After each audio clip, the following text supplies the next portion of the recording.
밤하늘의 별조차 얼어붙을 듯한 12월의 공기였다.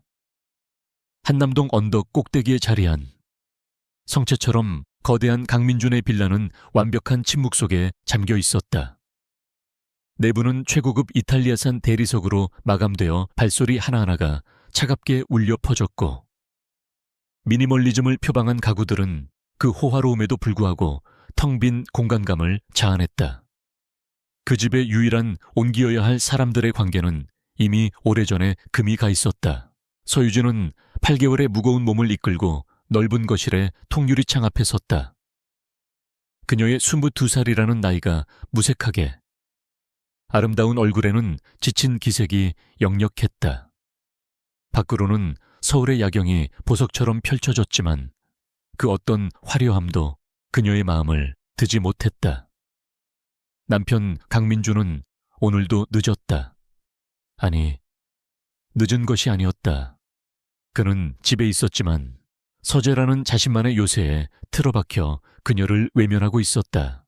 몇 시간째인지 모를 정적 끝에 유진은 결심한 듯 부엌으로 향했다. 따뜻한 유자차 한 잔, 임신한 아내의 작은 성의였다. 쟁반을 들고 서재 문 앞에 섰을 때 그녀는 망설였다. 문틈으로 새어나오는 날카로운 키보드 소리가 마치 접근을 불허하는 경고음처럼 들렸다. 그녀는 심호흡을 하고 조용히 노크했다.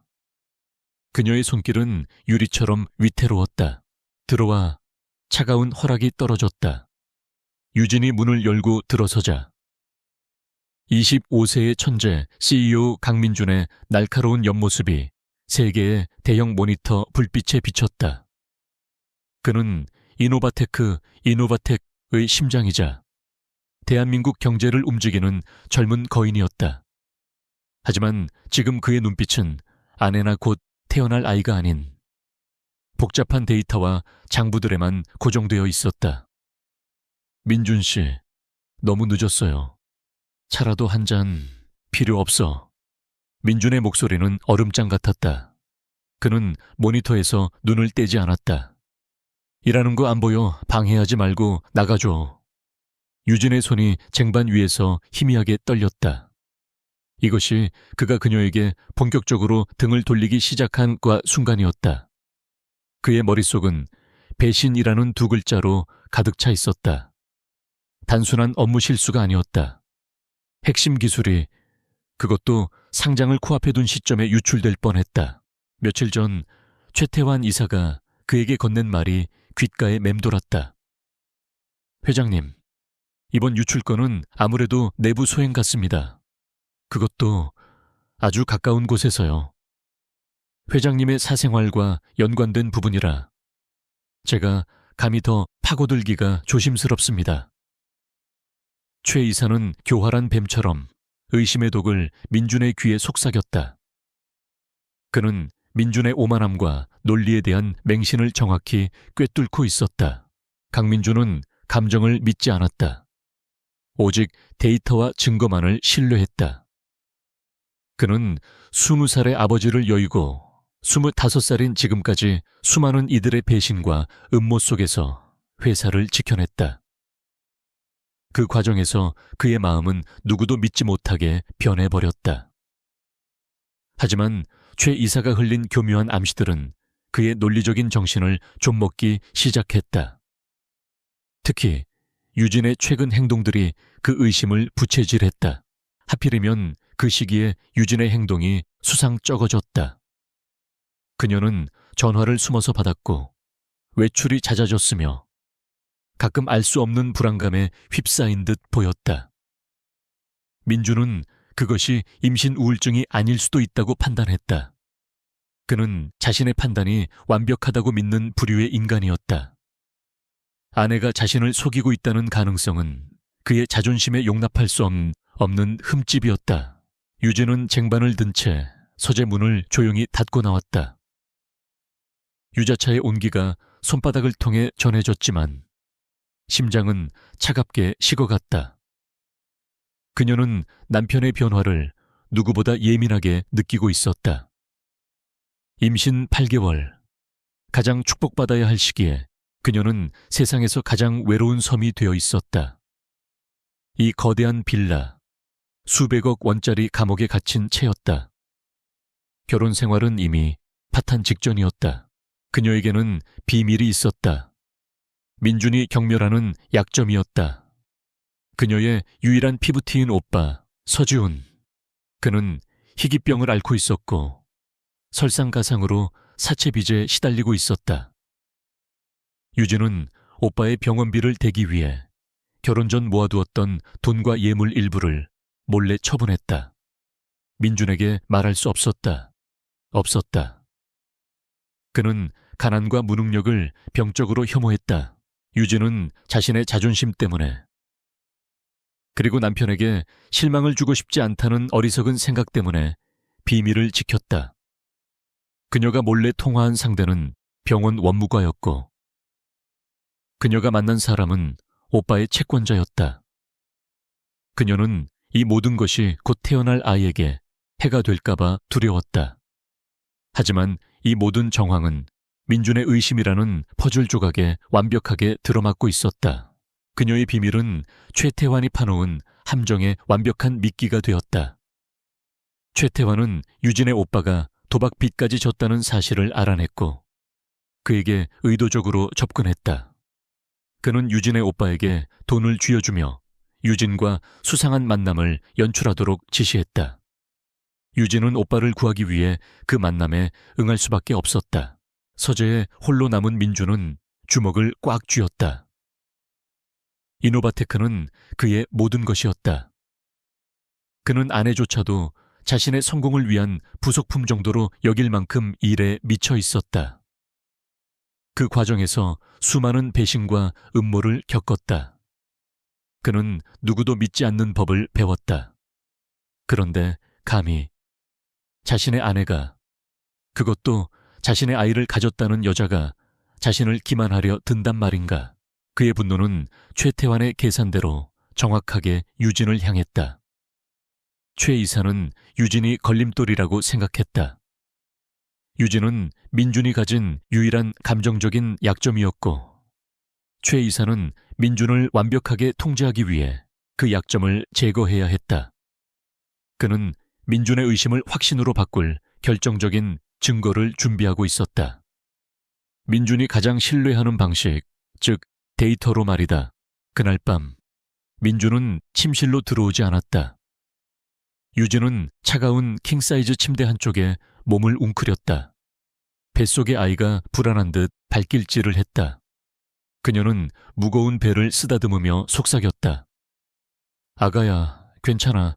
아빠가 그냥 일이 많아서 그러실 거야. 하지만 그녀의 목소리는 자신조차 속이지 못할 만큼 떨리고 있었다. 그녀의 아름다운 눈에서 눈물이 흘러내렸다. 새벽녘이 되어서야 민준은 서재에서 나왔다.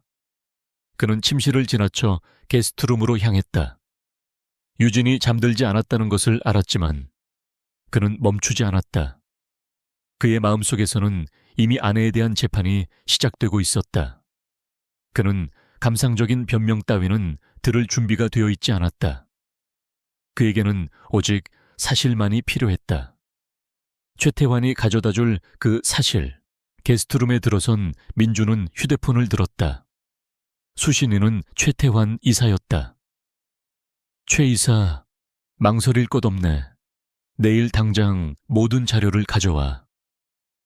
내 눈으로 직접 확인해야겠어. 사적인 감정은 배제하고 오직 팩트만. 그의 목소리에는 일말의 망설임도 없었다.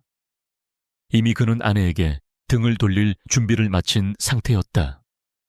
그는 진실을 원한 것이 아니라 자신의 의심을 확인시켜줄 증거를 원했다. 복도 저편에서 그 통화 소리를 희미하게 들은 유진은 공포에 휩싸였다. 자료 팩트. 그녀는 직감적으로 그것이 자신과 관련되어 있음을 깨달았다.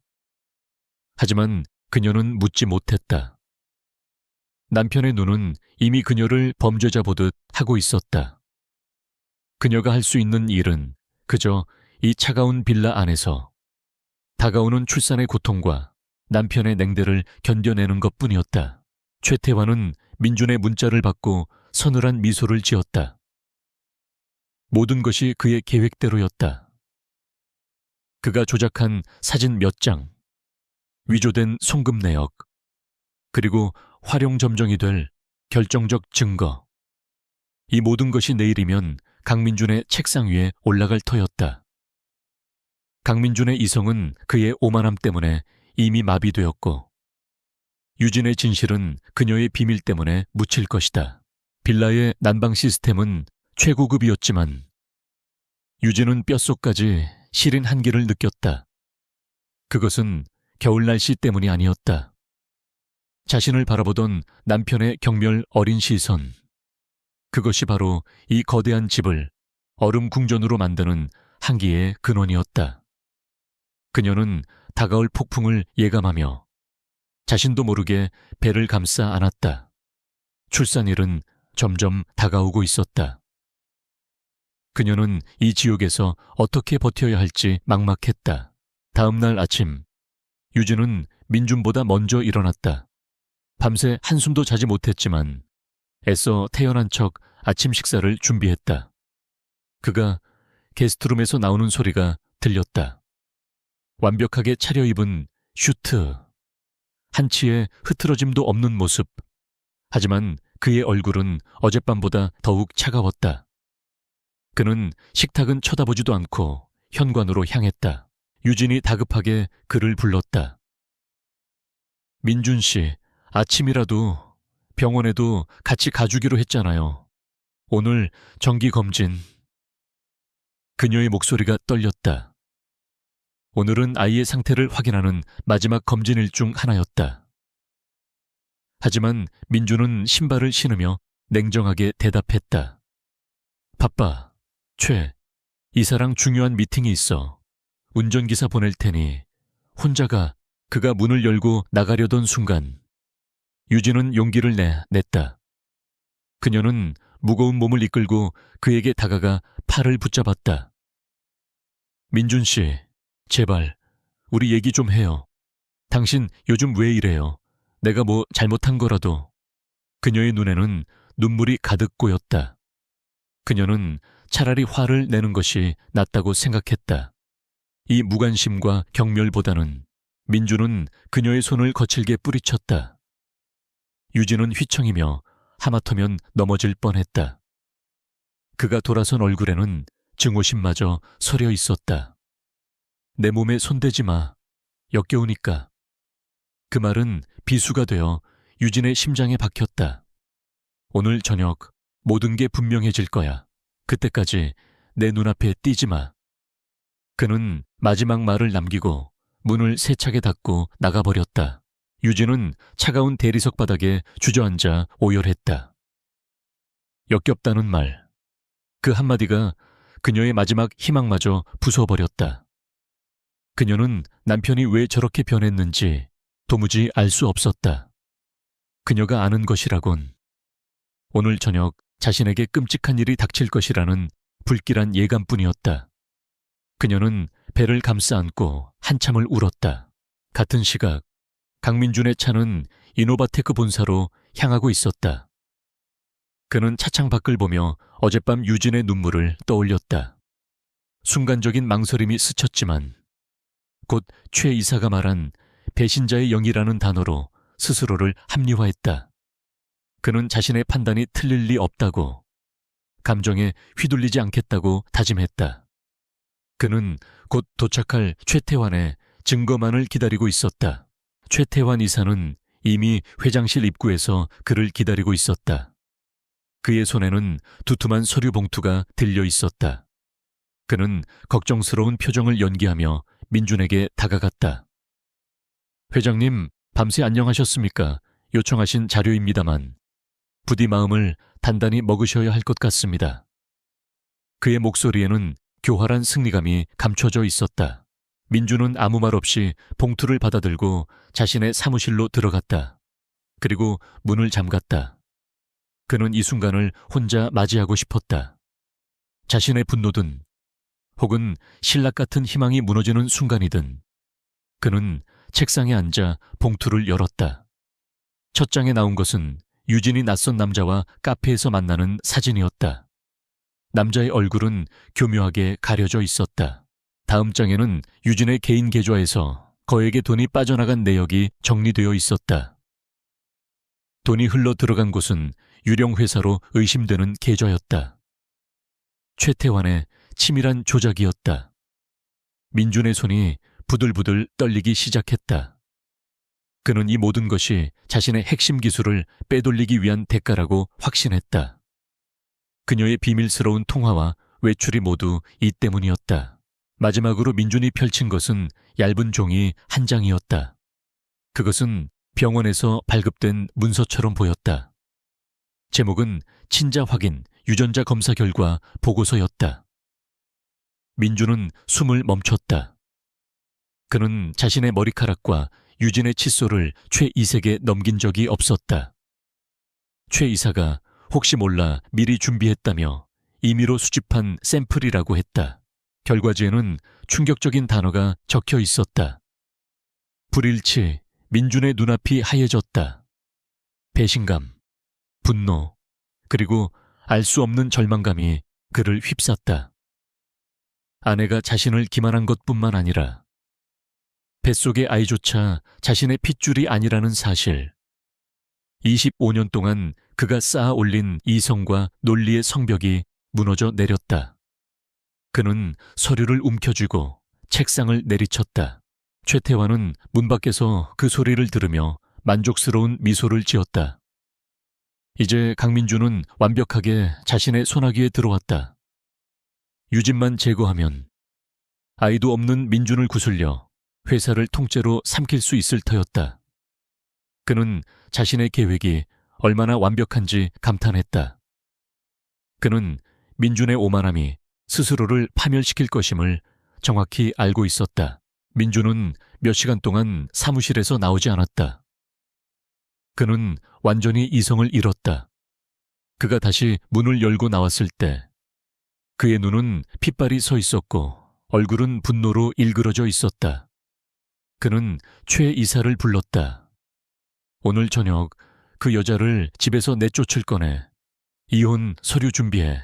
그리고 보안팀을 시켜 내 집의 모든 출입 기록을 봉쇄해. 감히 내 뒤통수를 쳐. 유진은 그 시간 병원에서 홀로 검진을 받고 있었다. 의사는 아이가 매우 건강하지만 산모가 극심한 스트레스를 받고 있다며 안정을 취하라고 경고했다. 유진은 쓴웃음을 지었다. 안정. 그녀에게 가장 사치스러운 단어였다. 그녀는 무거운 몸을 이끌고 다시 그 얼음 궁정 같은 집으로 돌아왔다. 그녀는 남편과 마지막 단판을 지어야겠다고 결심했다. 저녁이 되고 민준이 빌라로 돌아왔다. 그의 뒤에는 최태환 이사와 변호사, 그리고 건장한 보안 요원 2명이 따르고 있었다. 유진은 거실에서 그들을 맞이했다. 그녀는 이 낯선 풍경에 불안감을 느꼈지만 애써 침착하려 했다. 민준 씨, 이게 다 무슨... 이분들은 왜... 민준은 그녀의 말을 가로막았다. 그는 손에 든 서류 봉투, 즉 최태환이 준비한 증거들을 그녀의 얼굴을 향해 집어 던졌다. 사진과 서류들이 바닥에 어지럽게 흩어졌다. 유진은 놀라 뒷걸음질 쳤다. 이게 뭐예요? 그녀의 목소리가 떨렸다. 내가 한 짓을 아직도 모르겠어. 민준의 목소리는 지하실의 한기처럼 낮고 차가웠다. 그는 흩어진 서류 중 하나, 유전자 검사지를 주어 그녀의 눈앞에 내밀었다. 이래도 발뺌할 건가 감히 내 집에서. 내 아이도 아닌 놈을 임신한 채 나를 기만해. 유진의 눈이 충격으로 크게 뜨였다. 불일치. 그 단어가 그녀의 세상을 무너뜨렸다. 아니에요. 이건 거짓말이야, 민준 씨. 이건 조작된 거예요. 난 당신 말고는... 그녀는 절규하며 그에게 매달리려 했다. 하지만 민준은 그녀를 경멸스럽게 밀어냈다. 대어 이상 내 더러운 연기 보고 싶지 않아. 그는 최 이사를 향해 고갯짓했다. 최 이사, 처리해. 최태환이 앞으로 나서며 위선적인 동정의 표정을 지었다. 사모님, 아니, 서유진 씨, 회장님의 뜻이 확고하십니다. 이혼 서류에 도장 찍으시고 조용히 나가주시죠. 유진은 자신이 거대한 음모에 빠졌음을 깨달았다. 그녀는 최태환을 노려보았다. 당신 짓이지 당신이 무슨 꿍꿍이로. 하지만 그녀의 항변은 보안 요원들에 의해 막혔다. 그들은 유진의 양팔을 거칠게 붙잡았다. 8개월의 임산부에게 가해지는 무자비한 폭력이었다. 안 돼, 민준 씨. 제발 내 말 좀 들어줘요. 이건 함정이에요. 난 억울해요. 유진은 필사적으로 소리쳤다. 그녀는 배를 감싸 안으며 저항했다. 하지만 강민주는 차갑게 돌아섰다. 그것이 그가 출산을 앞둔 아내에게 보인 마지막 모습. 그의 등이 보였다. 당장 이 집에서 끌어내. 그의 마지막 명령이 떨어졌다. 유진은 짐 하나 챙기지 못한 채 입고 있던 얇은 실내복 차림으로 현관 밖으로 끌려 나갔다. 12월의 차가운 밤 공기가 그녀의 뺨을 때렸다. 그녀는 빌라에 굳게 닫힌 철문을 바라보며 무너져 내렸다. 폭풍우가 몰아치기 시작했다. 차가운 철문이 쾅 닫히는 소리는 서유진의 세상이 무너지는 소리 그 자체였다. 그녀는 얇은 실내복 차림으로 12월의 비정한 아스팔트 바닥에 주저앉았다. 빗방울이, 아니, 폭우가 쏟아지기 시작했다. 8개월의 무거운 몸은 금세 차가운 빗물에 젖어들었고 뼈를 애는 듯한 추위가 온몸을 감쌌다. 그녀는 거대한 빌라의 문을 바라보며 남편의 이름을 불렀지만 그 부름은 빗소리에 묻혀 흔적도 없이 사라졌다. 보안 요원들은 인터콤을 통해 그녀가 떠나지 않으면 경찰을 부르겠다고 차갑게 경고했다. 역겹다던 민준의 목소리, 불일치라고 적힌 그 종이 한 장이 그녀의 뇌리를 반복해서 찔렀다. 어떻게 이런 일이. 그녀는 모든 것이 거짓이고 음모라고 소리치고 싶었지만 이제 그녀의 말을 들어줄 사람은 아무도 없었다. 강민주는 그녀에게 등을 돌렸고 세상이 그녀에게 등을 돌렸다. 그녀는 자신이 가진 것이 아무것도 없다는 것을 깨달았다. 지갑도, 휴대폰도, 따뜻한 외투 한 장도 없었다. 오직 뱃속의 아이와 남편이 던진 모욕감뿐이었다. 몇 분 전까지 대한민국 상위 1%의 삶을 살던 그녀는 이제 한남동의 차가운 길바닥에 버려진 신세가 되었다. 빗물인지 눈물인지 모를 액체가 뺨을 타고 흘러내려 턱 끝에서 뚝뚝 떨어졌다. 이대로 죽을 수는 없었다. 아니, 아이를 이렇게 잃을 수는 없었다. 유진은 본능적으로 배를 감싸 안았다. 차가운 빗속에서도 아이 이의 미약한 태동이 느껴졌다. 그 작은 생명의 움직임이 그녀의 꺼져가는 의식에 불을 붙였다. 그녀는 바닥을 짚고 비틀거리며 일어섰다. 가야 했다. 어디로 가야 할지는 몰랐지만 일단 이 지옥 같은 집 앞에서 벗어나야 했다. 그녀는 무거운 몸을 이끌고 비탈길을 힘겹게 내려갔다. 화려한 고급 주택가의 불빛들이 그녀의 비참한 모습을 조롱하듯 번쩍였다. 몇 대의 고급차가 그녀 옆을 스쳐 지나갔지만 만삭의 여인이 비를 맞으며 걷는 모습에 아무도 관심을 주지 않았다. 그녀는 입술을 깨물며 고통을 참았다. 배가 아프기 시작했다. 스트레스와 추위가 조기 진통을 유발하려는 듯 했다. 얼마나 걸었을까? 그녀의 다리는 감각이 없었고 온몸은 얼음장처럼 차가워졌다. 한남동의 화려한 거리를 벗어나자 조금 더 서민적인 동네의 골목길이 나왔다. 그녀는 더 이상 버틸 수 없다고 생각될 때쯤 골목 모퉁이에서 새어나오는 따뜻한 불빛과 구수한 곰탕 냄새를 맡았다. 할매 곰탕이라는 낡은 간판이 비에 젖어 있었다. 유진은 마지막 남은 힘을 쥐어짜 그 식당 문을 밀고 들어갔다. 딸랑하는 종소리와 함께 그녀는 식당 바닥으로 그대로 쓰러졌다. 늦은 시간이라 손님은 없었고 주방을 정리하던 중년의 여주인만이 놀란 눈으로 그녀를 쳐다보았다. 그녀는 물에 빠진 생쥐 꼴이었고 만삭의 배는 금방이라도 터질 듯 위태로워 보였다. 어머나, 세상에 이게 무슨 일이야. 여주인, 박 여사였다. 그녀는 억척스럽게 살아온 세월이 얼굴에 묻어났지만 눈빛만은 따뜻했다. 그녀는 행주를 내던지고 달려와 유진의 상태를 살폈다. 아이고, 아가씨 몸이 얼음장이네. 이러다 큰일 나겠어. 정신 좀 차려봐. 박 여사는 유진의 뺨을 가볍게 두드렸다. 유진은 간신히 눈을 떴다. 따뜻한 온기와 음식 냄새에 긴장이 풀리자 참았던 서러움이 복받쳐 올랐다. 그녀는 아무 말도 못하고 그저 울기만 했다. 박 여사는 일단 유진을 부축해 식당 안쪽의 작은 방으로 데려갔다. 그곳은 그녀가 잠시 쉬는 쪽방이었지만 따뜻한 단 온돌방이었다. 일단 몸부터 녹여요. 내가 마실 것 좀 가져올게. 박 여사는 뜨거운 꿀물과 자신의 두툼한 겉옷을 가져왔다. 유진은 덜덜 떨리는 손으로 꿀물을 받아 마셨다. 뜨거운 액체가 목을 타고 넘어가자 비로소 살 것 같았다.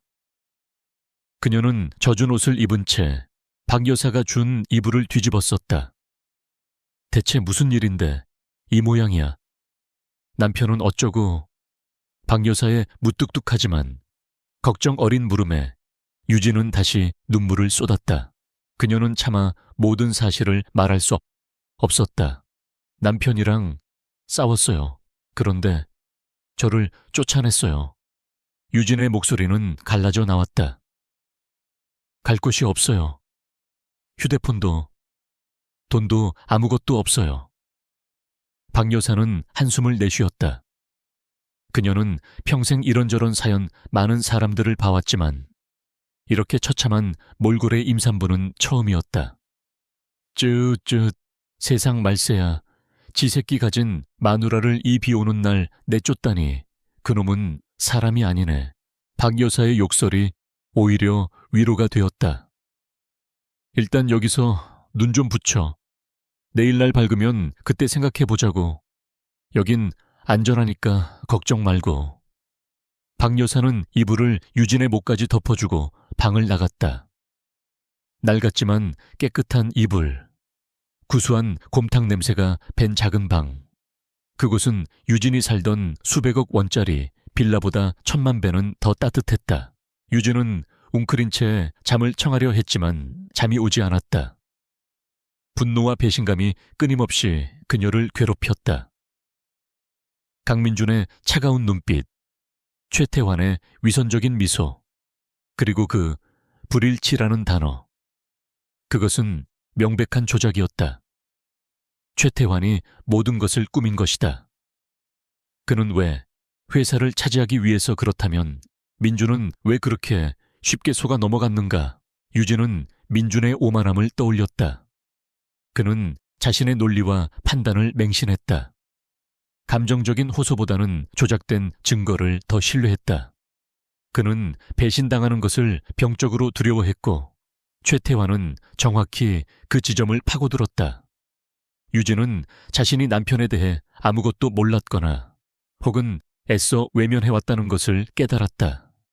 그는 그녀를 사랑한 것이 아니라 자신의 완벽한 삶에 필요한 아름다운 트로피로 여겼을 뿐이다. 새벽녘, 유진은 결심했다. 그녀는 더 이상 강민준의 아내 서유진으로 울고 있지 않기로 했다. 그녀는 이제 곧 태어날 아이의 엄마였다. 그녀는 살아남아야 했고 이 모든 누명을 벗어야 했다. 그리고 자신과 아이를 나락으로 떨어뜨린 자들에게 반드시 대가를 치르게 해야 했다. 그녀의 아름다운 얼굴에서 눈물이 마르고 그 자리에는 강철 같은 결의가 서렸다. 그녀에게는 무기가 필요했다. 진실이라는 무기.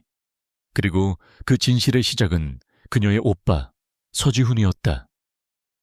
최태환이 조작한 사진 속의 그 낯선 남자는 분명 오빠였다. 최태환이 오빠에게 접근한 것이 틀림없었다.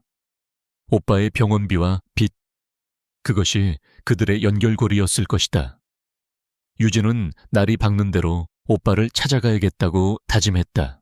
같은 시각, 유진이 떠나간 한남동 빌라. 강민주는 텅 빈 거실에서 홀로 위스키를 마시고 있었다. 그는 유진을 쫓아낸 것을 후회하지 않는다고 스스로에게 되뇌었다. 증거는 명백했다. 그녀는 배신자였고 자신의 핏줄도 아닌 아이로 자신을 속였다. 그는 자신의 빠르고 단호한 결정을 합리화했다. 최태환이 그에게 전화를 걸었다. 회장님, 심려가 크시겠습니다. 서유진 씨는 별다른 저항 없이 떠난 것 같습니다. 이혼 서류는 내일 아침 바로 접수하겠습니다. 그의 목소리에는 안도감과 승리감이 뒤섞여 있었다. 민주는 차갑게 대답했다. 그렇게 하게. 그리고 그 아이 태어나거든. 접근 금지 가처분 신청도 준비해. 내 눈에 띄게 하지 마. 알겠습니다. 회장님. 이제 모든 것이 제자리로 돌아올 겁니다. 곧 있을 상장 건에만 집중하시죠. 최태환은 전화를 끊고 비열한 미소를 지었다. 모든 것이 완벽했다. 강민주는 이제 자신의 소나기에 든 꼭두각시나 다름없었다. 유진이라는 마지막 걸림돌이 사라졌으니 이노바테크를 통째로 삼키는 것은 시간 문제였다. 민주는 술잔을 비웠다. 그는 승리했다고 생각했다. 배신자를 처단했고 회사를 지켰다고. 하지만 이상하게도 가슴 한구석이 텅 빈 것처럼 시렸다. 그는 그 감정을 애써 무시했다. 그것은 배신당한 상처에서 오는 당연한 후유증일 뿐이라고 치부했다. 그는 자신의 서재로 들어가 다시 일에 몰두하려 했지만 모니터의 숫자들은 눈에 들어오지 않았다. 다음 날 아침, 유진은 몸살 기운에도 불구하고 일찍 일어났다. 박 여사는 그녀에게 따뜻한 곰탕 한 그릇을 내밀었다. 일단 밥부터 먹어. 뱃속 애기도 생각해야지. 그리고 이거. 박 여사는 꼬깃꼬깃한 현금 몇만 원과 자신의 낡은 휴대폰을 건넸다. 가진 게 이것뿐이네. 일단 오빠라는 사람한테 연락부터 해봐. 유진은 고개를 숙였다. 어떻게 이 은혜를. 정말 감사합니다. 아주머니. 그녀는 눈물을 삼키며 곰탕을 먹었다. 몇 년 만에 느껴보는 타인의 따뜻한 친절이었다.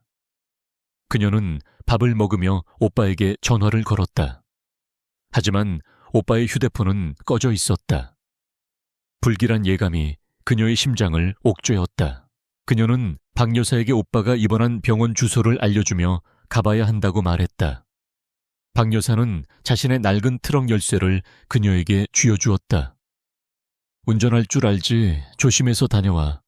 그리고 무슨 일이 있어도 꼭 돌아와. 여긴 이제 아가씨 집이기도 하니까. 유진은 말없이 고개를 끄덕이고 식당을 나섰다. 유진은 낡은 트럭을 몰고 병원으로 향했다. 어젯밤의 폭우는 그쳤지만 세상은 여전히 잿빛이었다. 그녀는 더 이상 과거의 연약한 서유진이 아니었다. 그녀는 자신의 아이를 지키기 위해, 그리고 자신을 배신한 남편과 자신을 파멸시킨 자들에게 복수하기 위해 지옥에서 돌아온 엄마였다. 그녀의 싸움은 이제 막 시작되고 있었다. 박 여사의 낡은 트럭 핸들은 유진의 가녀린 손에 비해 투박하고 차가웠다. 하지만 그것은 어젯밤 그녀를 죽음의 문턱에서 구해준 생명의 동아줄이기도 했다. 그녀는 더 이상 눈물을 흘리지 않았다. 8개월의 무거운 몸이 아침의 한기에 욱신거렸지만 뱃속 아이의 작은 움직임이 그녀에게 강철 같은 의지를 심어주었다. 그녀는 오빠를 찾아야 했다. 모든 비극의 실마리는 그에게 있었다. 그녀가 운전하는 트럭은 한때 그녀가 기사 딸린 최고급 세단을 타고 지나던 길을 달리고 있었다. 불과 이틀 전만 해도 그녀는 이노바테크의 안주인이었지만 지금은 남편에게 버림받고 정체를 알 수 없는 적에게 쫓기는 신세였다. 강민준의 얼굴이 떠올랐다. 증거라며 서류를 집어던지던 그의 경멸, 어린 눈빛, 역겹다던 그의 목소리. 유진은 입술을 깨물었다. 지금은 분노에 빠져 있을 시간이 없었다. 오빠가 입원한 병원은 서울 외곽의 허름한 요양병원이었다. 최고급 병실만 드나들던 유진에게는 낯선 풍경이었다. 그녀는 트럭을 주차하고 박 여사가 챙겨준 두툼한 겉옷을 여몄다. 병원 로비에 들어서자 사람들의 시선이 임신한 그녀의 지친 행사에게 잠시 머물렀다. 그녀는 애써 그 시선들을 무시하며 원무과 창구로 향했다. 서지훈 환자, 만나러 왔는데요. 그녀의 목소리는 밤새 겪은 일로 쉬어 있었다. 간호사가 무심하게 컴퓨터를 두드렸다. 유진은 초조하게 손톱을 물어뜯었다. 제발 오빠가 무사히 이곳에 있기를. 하지만 간호사의 대답은 그녀의 마지막 희망마저 꺾어버렸다. 서지훈 환자요. 이틀 전에 퇴원하셨는데요. 유진의 심장이 쿵 내려앉았다. 퇴원이요. 그 몸으로요. 분명 위독하다고. 간호사는 짜증이 섞인 목소리로 모니터를 가리켰다.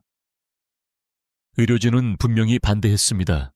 그런데 본인이 완강히 퇴원하겠다고 난리를 쳐서 보호자라는 분이 오셔서 수속을 밟고 가셨어요. 병원비도 일부만 정산하고. 보호자요. 어떤 분이었죠? 유진이 다급하게 물었다. 글쎄요. 저희가 그걸 일일이 기억하나요? 아무튼 미납금이 상당합니다. 연락처도 바뀌었는지 전화도 안 받고요. 간호사의 말은 비수처럼 날아와 유진의 가슴에 박혔다. 최태환.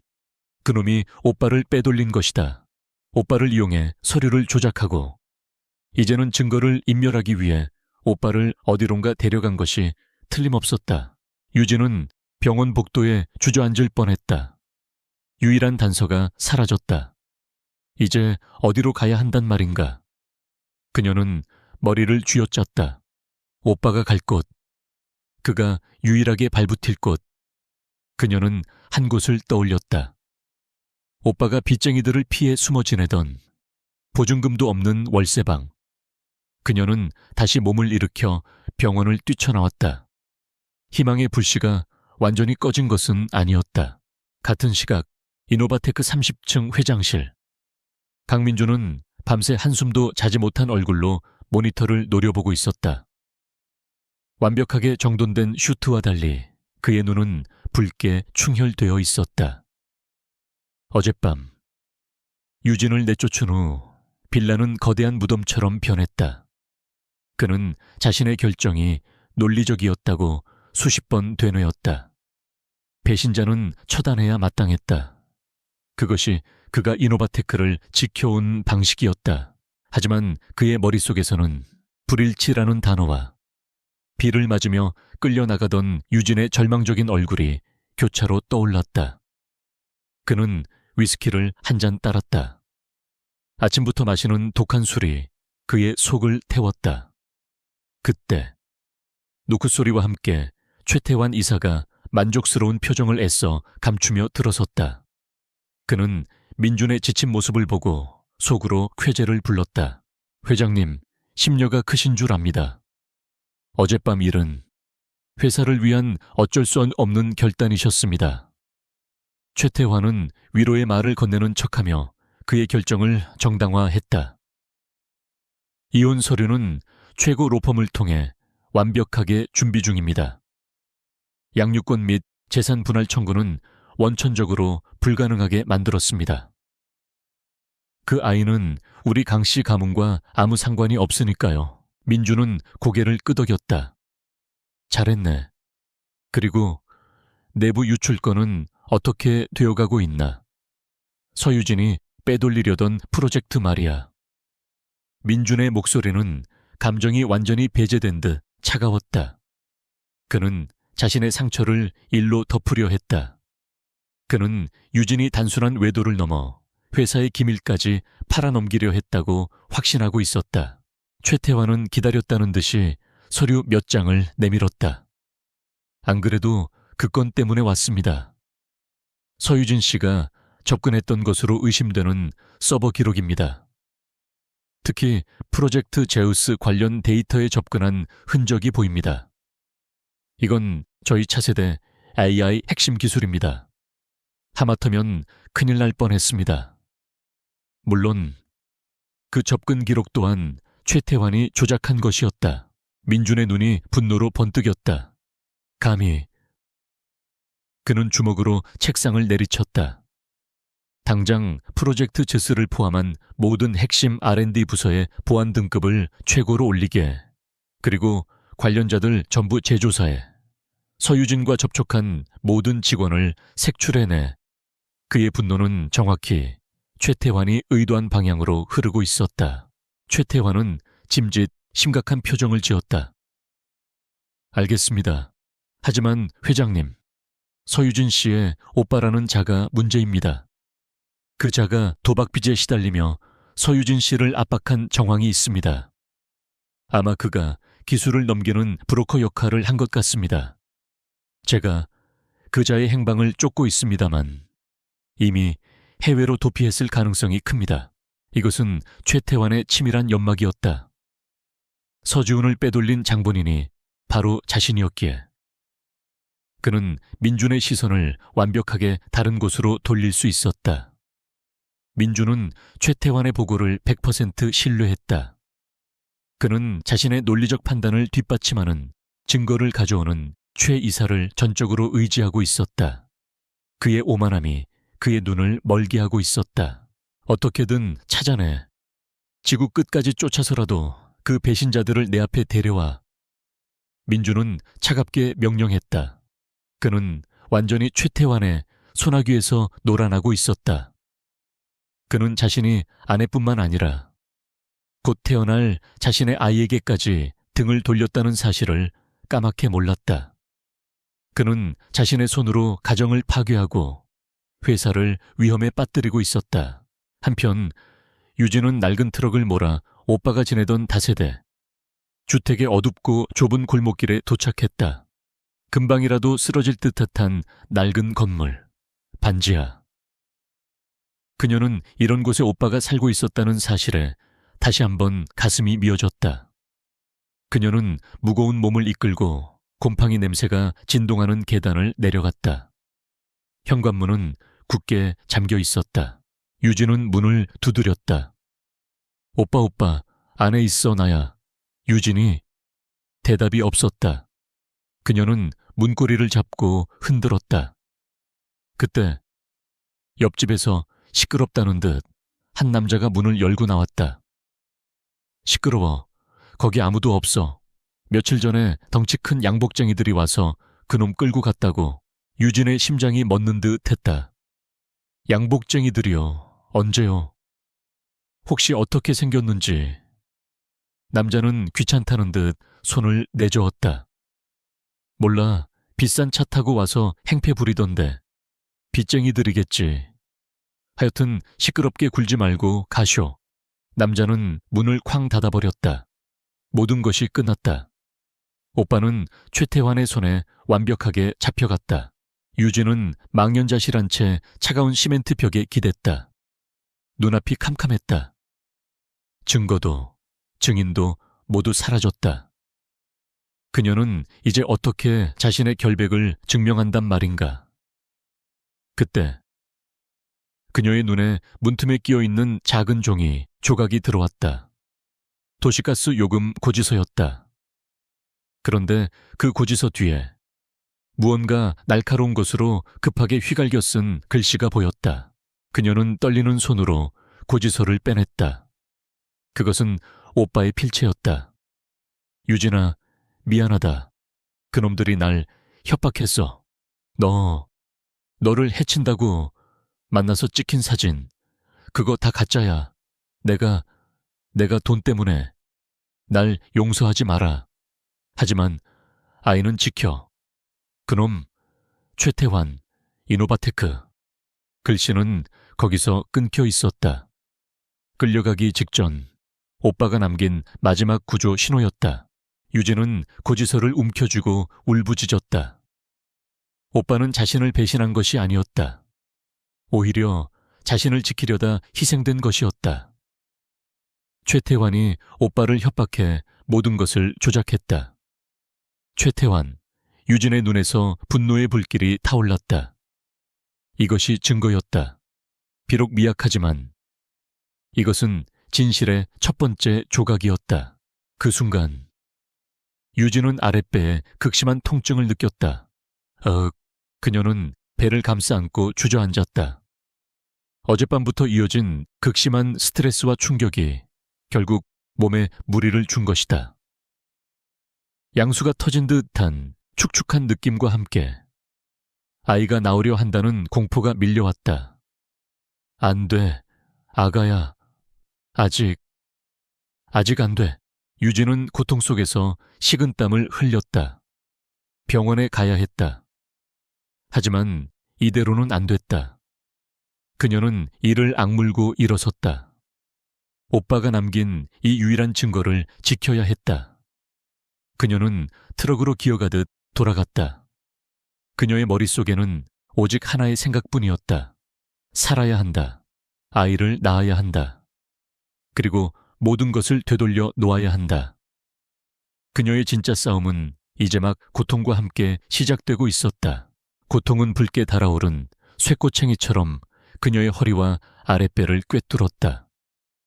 서유진은 낡은 트럭의 운전대를 부러질 듯 움켜쥐었다. 차가운 땀이 등줄기를 타고 흘렀고 시야는 고통으로 인해 흐려졌다 붉어지기를 반복했다. 오빠가 남긴 피 묻은 듯한 쪽지. 최태환의 이름이 적힌 그 가스 고지서가 그녀의 왼손에 구겨진 채 쥐어져 있었다. 이것이 그녀의 유일한 무기이자 뱃속 아이의 생명줄이었다. 안 돼, 아가야. 제발. 조금만 더 버텨줘. 유진은 신음처럼 중얼거렸다. 양수는 이미 터졌고 진통의 주기는 걷잡을 수 없이 짧아지고 있었다. 지금 당장 병원으로 가야 했다. 하지만 어느 병원으로 대학병원 응급실 그녀는 고개를 저었다. 돈도 신분증도 없었다. 무엇보다 최태환의 손길이 어디까지 뻗어 있을지 몰랐다. 그가 오빠를 요양병원에서 빼돌릴 정도라면 병원 기록을 통해 그녀를 찾는 것은 일도 아닐 터였다. 그녀는 괴물 같은 그 남자의 소나귀에서 아이를 낳을 수는 없었다. 강민준. 그 이름이 떠올랐다. 원래대로라면 지금쯤 그녀는 국내 최고급 산부인과 VIP실에서 그의 손을 잡고 출산을 준비하고 있어야 했다. 하지만 그는 그녀에게 등을 돌렸고 그녀를 사지로 내몰았다. 분노가 치밀었지만 그 분노는 곧 아이를 지켜야 한다는 처절한 모성애로 바뀌었다. 그녀에게 남은 유일한 피난처는 단 한 곳뿐이었다. 자신에게 따뜻한 곰탕 한 그릇과 잠자리를 내어준 박 여사의 할매 곰탕. 그녀는 이성을 잃기 직전의 고통 속에서 본능적으로 그곳을 향해 트럭을 몰았다. 그녀는 오빠의 쪽지를 겉옷 깊숙한 주머니에 쑤셔 넣었다. 이 증거는 그녀의 목숨보다 중요했다. 서울 외곽에서 식당이 있는 골목까지의 거리는 지옥 그 자체였다. 퇴근 시간이 가까워지는 도로는 혼잡했고 차가 멈출 때마다 그리고 출발할 때마다 찾아오는 진통은 그녀의 비명을 억지로 삼키게 만들었다.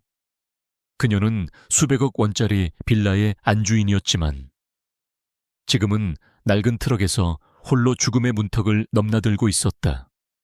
이 극명한 대비가 그녀의 정신을 더욱 또렷하게 만들었다. 그녀는 절대 이대로 무너지지 않을 것이다. 얼마나 지났을까? 식당의 낡은 간판이 눈에 들어왔을 때 유진은 거의 의식을 잃기 직전이었다.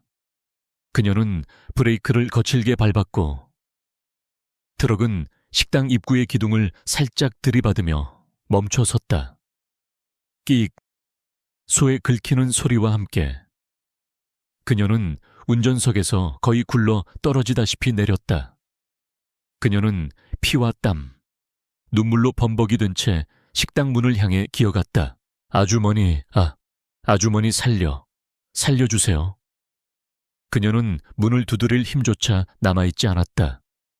마침 저녁 장사를 준비하기 위해 문을 열던 박 여사가 기둥을 받은 트럭과 그 앞에 쓰러진 유진을 발견하고 경악했다. 어머나 아가씨, 이게 무슨 일이야. 맙소사, 유진의 다리 사이로 피가 섞인 양수가 흐르고 있었다. 박 여사는 노련했다. 그녀는 망설이지 않았다. 정신 붙들고 있어, 내가 도와줄게. 그녀는 유진의 마른 어깨를 부축해 식당 안, 어제 유진이 묵었던 그 작은 온돌방으로 끌고 갔다. 영수가 가게 문 잠그고 아무도 들이지 마. 그리고 뜨거운 물하고 수건, 소독약 되는 대로 다 가져와. 박 여사는 주방에서 일하는 아주머니에게 고함을 쳤다. 방문이 닫히고 좁은 방은 순식간에 긴박한 산실로 변했다. 119를 부를 수도 있었다. 하지만 박 여사는 유진의 처참한 행색과 그녀가 쫓기고 있다는 직감으로 함부로 외부에 알릴 수 없다고 판단했다. 그녀는 이 동네에서 평생을 살아온 터줏대감이었고 아름아름 아는 늙은 산파 할머니가 근처에 살고 있었다. 하지만 지금은 그를 부를 시간조차 없었다. 아가씨 내 말 들려. 나도 애 셋 낳았어. 정신만 똑바로 차리면 돼. 내가 하라는 대로 숨 쉬어. 박 여사가 유진의 젖은 머리를 쓸어 넘기며 소리쳤다. 유진은 고통 속에서 고개를 끄덕였다. 그녀의 눈앞에서 강민준의 차가운 얼굴과 최태환의 비열한 미소가 스쳐 지나갔다. 그들은 그녀가 이렇게 비참하게 죽어가길 바랄 것이다. 안 돼. 유진은 자신도 모르게 소리를 질렀다. 절대 죽지 않아. 그녀는 마지막 남은 힘을 쥐어짰다. 이것은 단순한 출산이 아니었다. 이것은 생존을 위한, 그리고 복수를 위한 첫 번째 관문이었다. 그녀는 박 여사의 외침에 맞춰 숨을 몰아쉬었다. 뼈가 부서지는 듯한 고통이 몇 번이고 그녀를 덮쳤다. 그녀는 극한의 고통 속에서도 주머니 속 쪽지를 떠올렸다. 그녀는 힘겹게 손을 들어 박 여사의 팔을 붙잡았다. 아주머니, 내 주머니, 쪽지, 그것만은 지켜 주세요. 그녀의 목소리는 거의 들리지 않았다. 박 여사는 유진의 겉옷 주머니에서 땀과 물에 젖어 눅눅해진 가스코지서를 꺼냈다. 박 여사는 그것이 무엇인지는 몰랐지만 한 생명이 꺼져가며 지키려 하는 것임을 직감했다. 그녀는 고개를 끄덕이며 쪽지를 자신의 앞치마 깊숙한 주머니에 넣었다. 걱정 마. 내가 목숨 걸고 지킬게. 그러니까 너는 아기 생각만 해. 한 번만 더 힘줘. 바로 그 순간이었다. 유진은 온 세상을 부수는 듯한 비명을 질렀다. 그리고 그 비명 끝에 작은 생명의 울음소리가 방 안을 가득 채웠다. 은게 찢어질 듯한 아기의 첫 울음. 그것은 유진에게 세상에서 가장 아름다운 천사의 목소리였다. 나왔어 아들이야. 아주 튼튼한 아들이라고. 박 여사가 감격에 찬 목소리로 외치며 능숙하게 아이를 수건으로 감쌌다. 유진은 모든 기력이 다해 까무룩 정신을 잃어가면서도 그 울음소리를 향해 필사적으로 손을 뻗었다. 박 여사는 탯줄을 정리하고 깨끗한 수건으로 감싼 아이를 유진의 가슴 위에 올려주었다. 따뜻한 온기, 작은 심장의 고동. 유진은 눈을 떴다. 핏물과 땀으로 범벅이 된 자신의 품에서 자신을 꼭 닮은, 그리고 그토록 증오하는 강민준을 닮은 작은 생명이 울고 있었다. 유진은 아이를 끌어안았다. 눈물이 쏟아졌다. 그것은 더 이상 슬픔이나 억울함의 눈물이 아니었다. 그것은 살아남았다는 안도감이자 반드시 지켜내겠다는 맹세의 눈물이었다. 그녀는 이제 강민준의 아내가 아니었다. 그녀는 하나의 엄마, 서유진이었다. 그녀는 이 작은 생명을 지키기 위해서라면 악마와도 기꺼이 손을 잡을 수 있었다. 그녀의 여리고 아름다웠던 얼굴에는 이제 그 어떤 폭풍에도 꺾이지 않을 강인한 어머니의 힘이 서려 있었다. 박 여사는 지친 유진과 아이를 바라보며 조용히 이불을 덮어주었다. 고생했어, 아가씨. 아니, 애기 엄마, 일단 푹 자. 여긴 안전해. 이 할미가 너희 둘 꼭 지켜줄 테니까. 박 여사는 방을 나와 주방으로 갔다. 펄펄 끓는 솥에서 뽀얀 곰탕 국물을 퍼내며 그녀는 자신의 앞치마 주머니 속 눅눅한 쪽지를 만지작거렸다. 거대한 악의 그림자가 이 작은 식당을 향해 다가오고 있음을 그녀는 아직 알지 못했다. 서유진이 지옥 같은 고통 속에서 새 생명을 품에 안고 있던 그 시각. 한남동의 거대한 빌라는 죽음과도 같은 침묵에 잠겨 있었다. 강민주는 30층 펜트하우스가 아닌 유진과의 기억이 남아있는 이 집으로 며칠째 퇴근하고 있었다. 그는 자신이 왜 이러는지 알 수 없었다. 배신자를 몰아낸 승리감에 취해야 마땅했지만 거실을 채우는 것은 공허함과 불쾌한 정적뿐이었다. 그는 서재에 틀어박혀 있었다. 12월의 차가운 밤 공기가 통유리창을 통해 스며드는 듯했다. 그는 위스키 잔을 채웠다. 독한 알코올이 목을 태우고 내려갔지만 머릿속은 지독할 만큼 냉정했다. 그는 자신의 결정이 완벽하게 논리적이었다고 스스로를 세뇌했다. 감정 따위에 휘둘려 회사를 위험에 빠뜨릴 수는 없었다. 서유진은 그저 실패한 투자일 뿐이었다. 하지만 그의 마음 한구석, 아주 깊은 곳에서 무언가 잘못되었다는 신호가 꺼지지 않는 경고등처럼 깜박였다. 그는 그 불쾌함의 근원을 찾아 없애버리기 위해 모니터를 켰다. 최태환 이사가 보고했던 프로젝트 제스의 유출 정황. 그는 자신의 눈으로 직접 피해 규모를 산정하고 보안 시스템을 재점검해야 했다. 그는 자신의 제국에 흠집이 나는 것을 용납할 수 없었다. 그는 최 이사가 제출한 보고서와 서버 로그를 다시 열었다. 보고서에는 서유진의 IP로 추정되는 우회 경로를 통해 핵심 데이터베이스에 접근 시도가 있었으며 일부 데이터가 열람되었다고 적혀 있었다. 민주는 이노바테크의 보안 시스템을 직접 설계한 장본인이었다. 그는 최 이사의 요약본 따위는 믿지 않고 원본 로그 파일을 파고들기 시작했다. 몇 시간 동안 그는 수백만 줄의 코드를 훑었다. 그의 손가락이 키보드 위에서 폭풍처럼 움직였다. 그리고 그는 멈췄다. 그의 미간이 미세하게 좁혀졌다. 이상했다. 분명히 외부의 침입 시도는 있었다. 하지만 그것은 너무 조잡하고 마치 나 여기 있소라고 광고하는 듯한 흔적이었다. 그리고 가장 중요한 것, 그의 아다만티움이라 불리는 3중 방화벽은 전혀 뚫리지 않았다. 핵심 데이터베이스는 완벽하게 안전했다.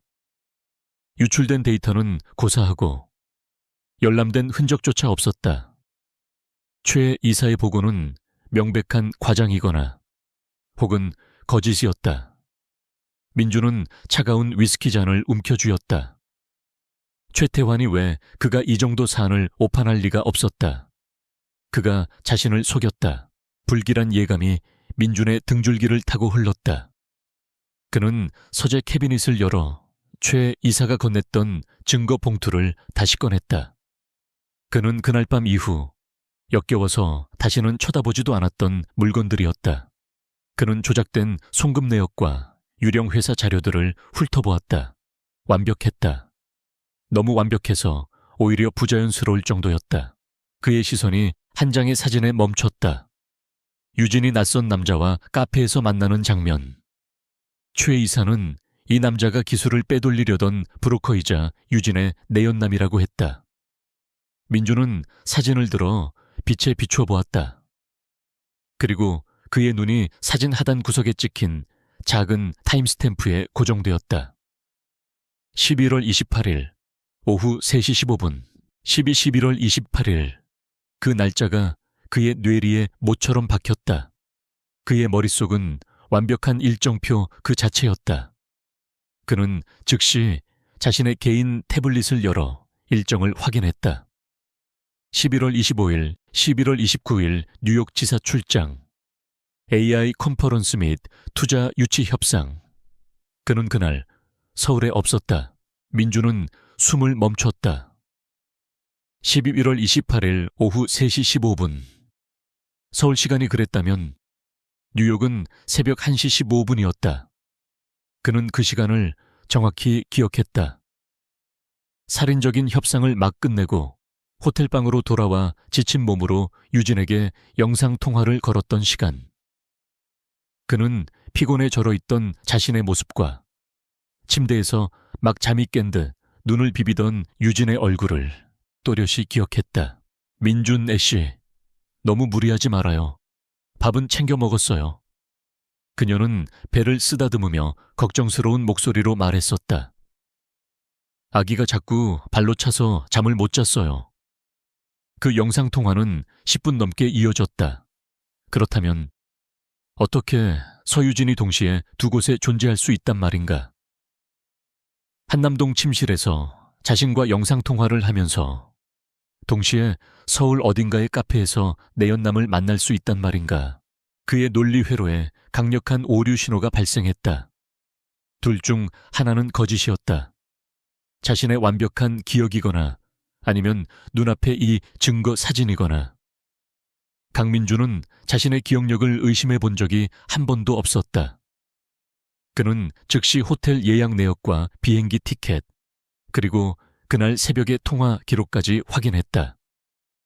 모든 것이 그의 기억과 일치했다. 그렇다면 사진이 가짜였다. 타임스탬프가 조작되었거나 사진 자체가 합성일 가능성. 민준의 손이 부들부들 떨리기 시작했다. 그것은 분노 때문이기도 했고 어쩌면 처음으로 느끼는 공포 때문이기도 했다.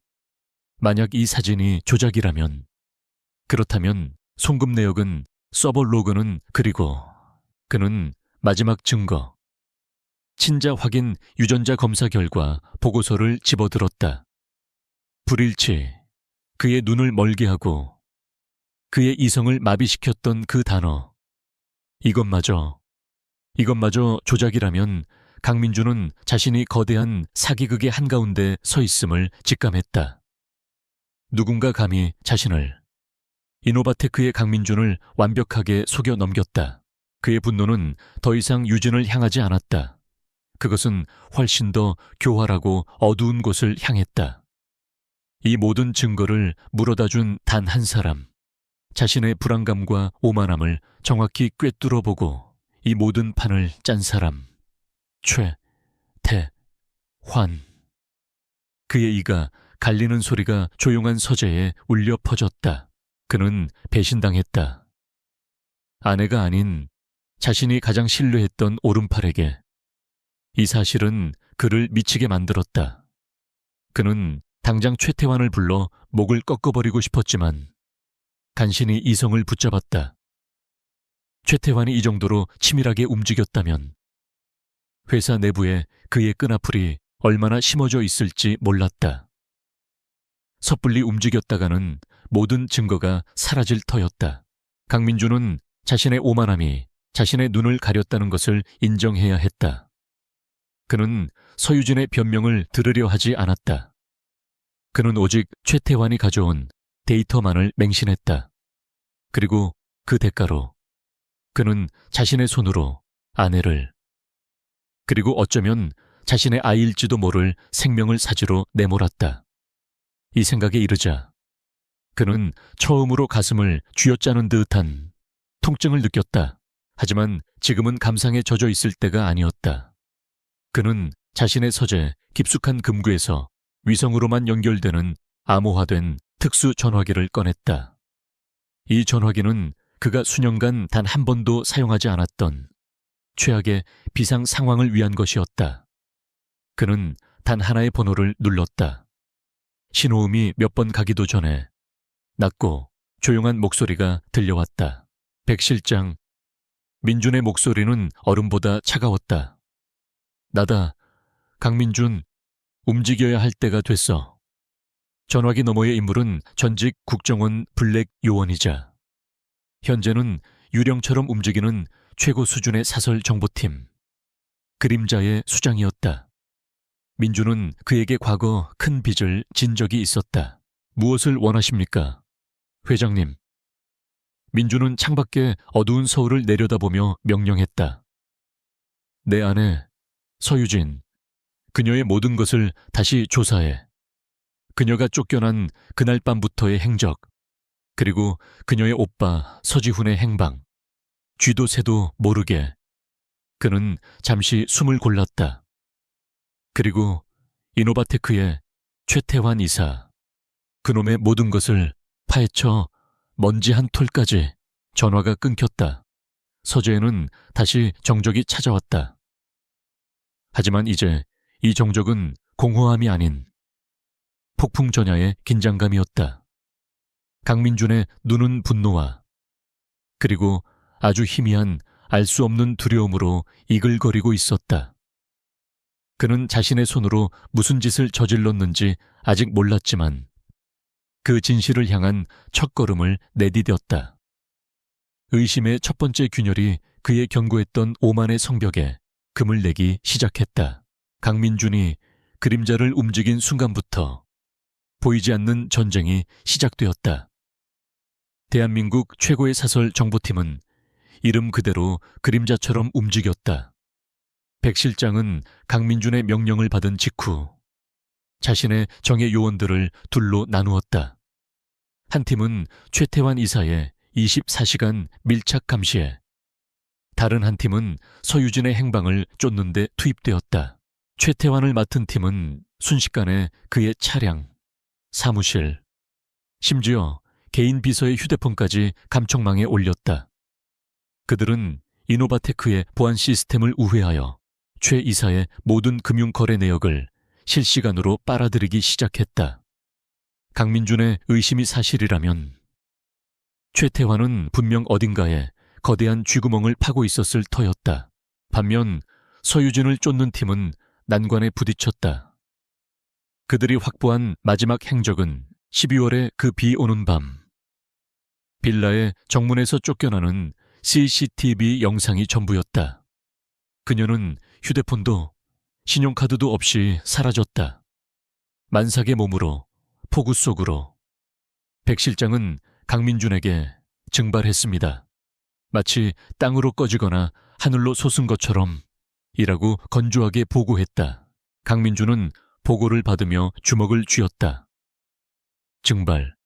그 차가운 밤에 만삭의 아내가 그는 애써 죄책감을 억눌렀다. 지금은 그녀의 안위보다 진실이 우선이었다.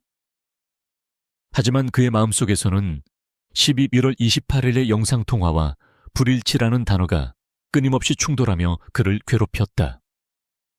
그는 자신의 오만함이 돌이킬 수 없는 비극을 만들었을지도 모른다는 공포를 처음으로 느꼈다. 그는 이노바테크 회장실에서 평소와 다름없이 냉철한 CEO의 가면을 쓰고 최태환을 대했다. 최 이사, 프로젝트 제우스 건은 어떻게 되었나? 보안 강화는 최태환은 자신의 계략이 완벽하게 성공했다고 믿으며 걱정스러운 표정을 연기했다. 물론입니다, 회장님. 서버 접근 권한을 전면 재조정했습니다. 배신자의 흔적은 모두 지웠습니다. 강민준은 속으로 코웃음을 쳤다. 배신자의 흔적을 지운 것이 아니라 자신의 조작 흔적을 지운 것이겠지. 수고했네. 서유진 거는 어떻게 되어가나? 그 오빠라는 놈. 서지훈은 민준은 일부러 미끼를 던졌다. 최태환이 이 미끼를 어떻게 무는지 보고 싶었다. 최태환의 눈이 순간 번뜩였지만 그는 곧 안타까운 표정을 지었다. 그게 쉽지 않습니다. 이미 밀항선을 탔다는 소문도 있고 아마 지금쯤 태평양 어딘가에 있을 겁니다. 제가 모든 루트를 동원해 추적 중입니다만 이미 늦었을지도 모릅니다. 완벽한 거짓말이었다. 그는 서지훈을 아무도 찾지 못할 폐쇄된 정신병원에 감금해둔 상태였다. 찾아내. 강민주는 차갑게 말했다. 그의 눈은 최태환의 눈을 똑바로 응시했다. 어떻게든 내가 그놈의 입에서 직접 진실을 들어야겠어. 최태환은 그 시선에 잠시 주춤했지만 이내 충성을 맹세하듯 고개를 숙였다. 명심하겠습니다, 회장님. 두 남자의 보이지 않는 칼날이 허공에서 부딪혔다. 한편 할매 곰탕의 작은 온돌방. 유진은 갓 태어난 아들에게 현우라는 이름을 지어주었다. 어질고 굳세다는 뜻이었다. 그녀는 이 아이를 위해서라도 굳세어져야 했다. 박 여사는 억척스럽게 그녀를 돌봤다. 뜨끈한 미역국과 곰탕 국물이 매일같이 방으로 들어왔다. 먹어. 애미가 튼튼해야 젖도 돌고 싸움도 하는 거야. 유진의 몸은 기적적으로 회복되고 있었다. 출산의 고통보다 더한 배신감과 분노가 그녀의 정신을 단련시켰다. 그녀는 방 한쪽 벽에 오빠가 남긴 가스 고지서 쪽지를 붙여놓았다. 최태환. 그 이름을 매일 수백 번씩 되뇌었다. 그녀는 더 이상 강민준의 아내가 아니었다. 그녀는 아들을 지키기 위해 복수를 준비하는 엄마 서유진이었다. 아주머니, 부탁이 있어요.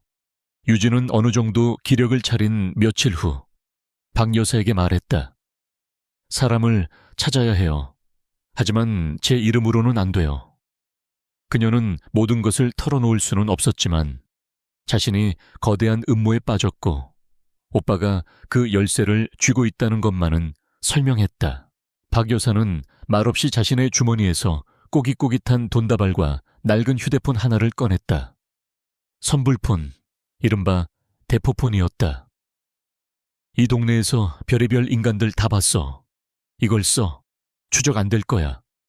그리고 이 돈, 그녀는 돈다발을 유진의 손에 쥐어주었다. 빚이라고 생각해. 나중에 네 아들 크게 키워서 갚아. 이자 쳐서. 유진은 눈물이 핑 돌았지만 이제 울지 않았다. 그녀는 고개를 깊이 숙였다. 이 은혜 평생 잊지 않을게요. 박 여사는 퉁명스럽게 돌아섰다. 밥이나 먹어. 그녀는 유진에게 작은 수첩을 하나 더 건넸다. 내 조카 녀석이 예전에 쓰던 흥신소야. 싸구려지만 쥐새끼처럼 일은 잘해. 대신 내 정체는 절대 들키지 마. 유진은 현우가 잠든 것을 확인하고 차가운 복도로 나와 대포폰에 전원을 켰다. 그녀는 박 여사가 적어준 번호로 전화를 걸지 않았다. 아직은 아니었다. 그녀는 먼저 자신의 기억을 더듬었다. 오빠를 옥죄던 빚. 그것은 단순한 도박빚이 아니었다. 오빠는 언젠가 술에 취해 울면서 말한 적이 있었다. 독사. 그 독사 같은 놈한테 물렸어. 독사. 그것이 유진의 첫 번째 표적이었다. 그녀는 대포폰으로 인터넷을 검색했다. 사채, 불법 대출, 그리고 독사. 몇 시간의 검색 끝에 그녀는 강남 일대에서 암암리에 활동하는 악명 높은 사채업자 독사 백 사장의 존재를 알아냈다. 최태환이 오빠를 통제했다면 분명 이 독사의 빚을 대신 갚아주거나 혹은 그를 매수했을 것이다. 유진은 숨을 골랐다. 이제부터는 한 걸음 한 걸음이 살얼음판이었다. 그녀는 일단 오빠의 병원 기록이 필요했다. 그가 어떤 상태였는지, 그리고 누가 보호자로 그를 퇴원시켰는지 알아야 했다. 그녀는 박 여사가 준 흥신소 번호를 눌렀다. 변조된 목소리를 흉내내며 그녀는 첫 번째 의뢰를 했다. 서지훈이라는 사람, 요양병원 퇴원 기록, 그리고 그를 데려간 보호자의 신원. 얼마면 되죠. 같은 시각 백 실장의 사무실. 최태환의 금융거래 내역을 분석하던 요원이 놀라운 것을 발견했다. 실장님, 이겁니다. 모니터에는 최태환의 차명 계좌에서 거액의 현금이 인출된 내역이 떠 있었다. 그 돈은 여러 단계를 거쳐 한 인물에게 흘러 들어갔다. 백성철, 강남의 악명, 높은 사채업자, 독사백 사장이었다. 백 실장은 즉시 강민준에게 이 사실을 보고했다.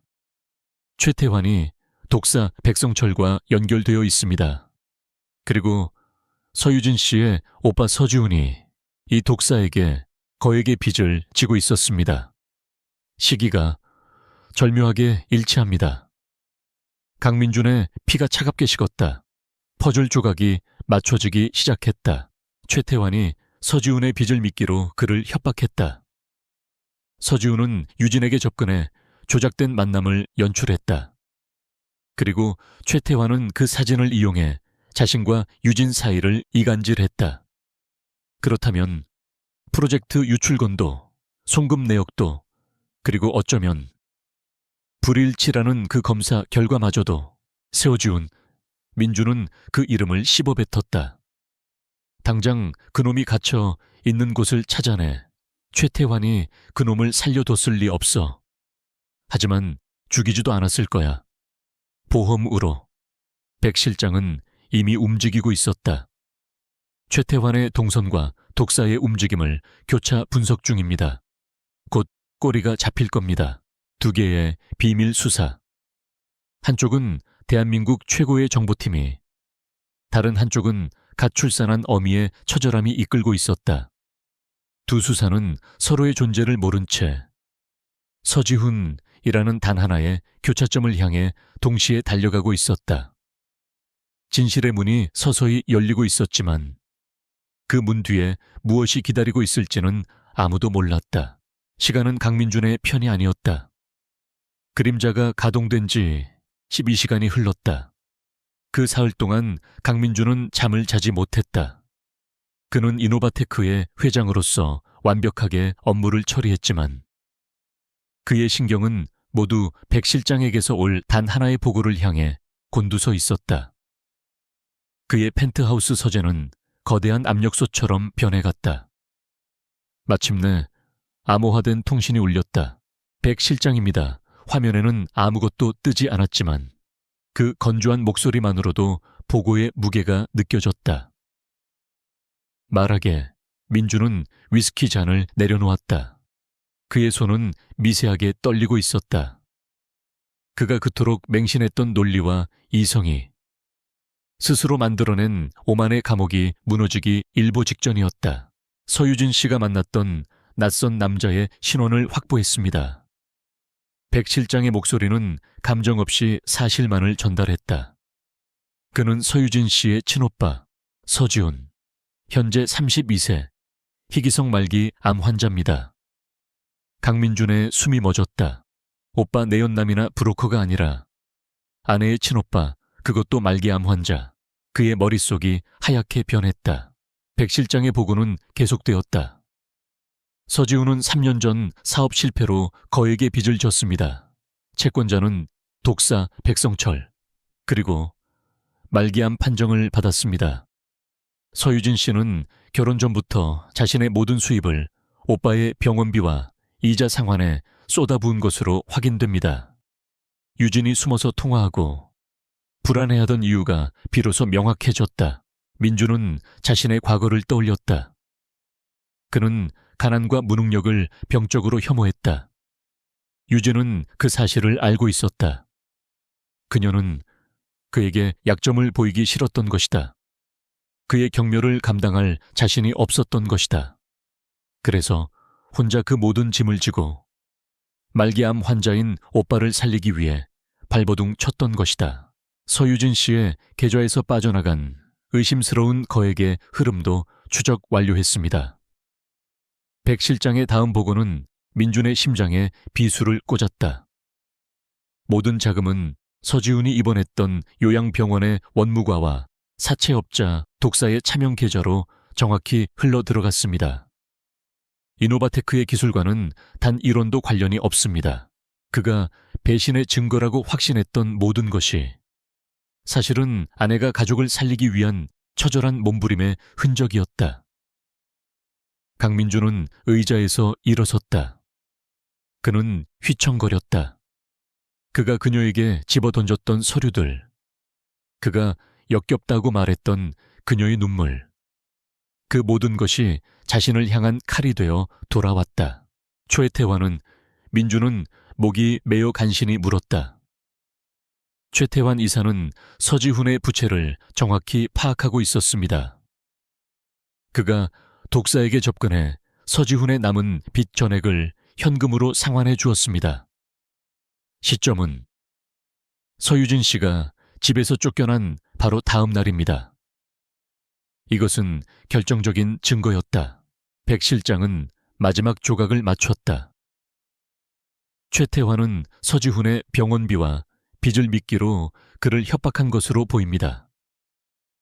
서유진 씨에게 의도적으로 접근해 불륜처럼 보이는 사진을 연출하도록 강요했습니다. 그리고 서지훈이 입을 여는 것을 막기 위해 현재 그를 경기도 외곽의 한 폐쇄된 정신병원에 불법 감금 중입니다. 정신병원. 강민준의 목소리가 짐승의 으르렁거림처럼 낮게 깔렸다. 최태환이 감히 자신의 아내를 모함하기 위해 한 인간을 납치, 감금하고 그 모든 것을 조작했다. 그렇다면 그가 그토록 확신했던 프로젝트 제우스 유출건도, 11월 28일에 조작된 사진도 모두 최태환의 작품이었다. 이제 남은 것은 단 하나였다. 강민준의 이성을 완전히 마비시켰던 마지막 증거. 백 실장, 친자, 확인검사. 그건 그의 목소리는 거의 들리지 않을 정도로 떨렸다. 그는 진실을 듣는 것이 두려웠다. 자신이 무슨 짓을 저질렀는지 확인하는 것이 지옥처럼 두려웠다. 조사했습니다. 백 실장의 목소리는 여전히 냉정했다. 결과 보고서에 명시된 병원은 실존 하나, 해당 1년 번호로 발급된 검사 기록은 존재하지 않습니다. 검사지에 찍힌 담당 의사의 서명 또한 위조된 것입니다. 완벽한 가짜입니다. 강민준의 손에서 위스키 잔이 떨어져 바닥에 산산조각 났다.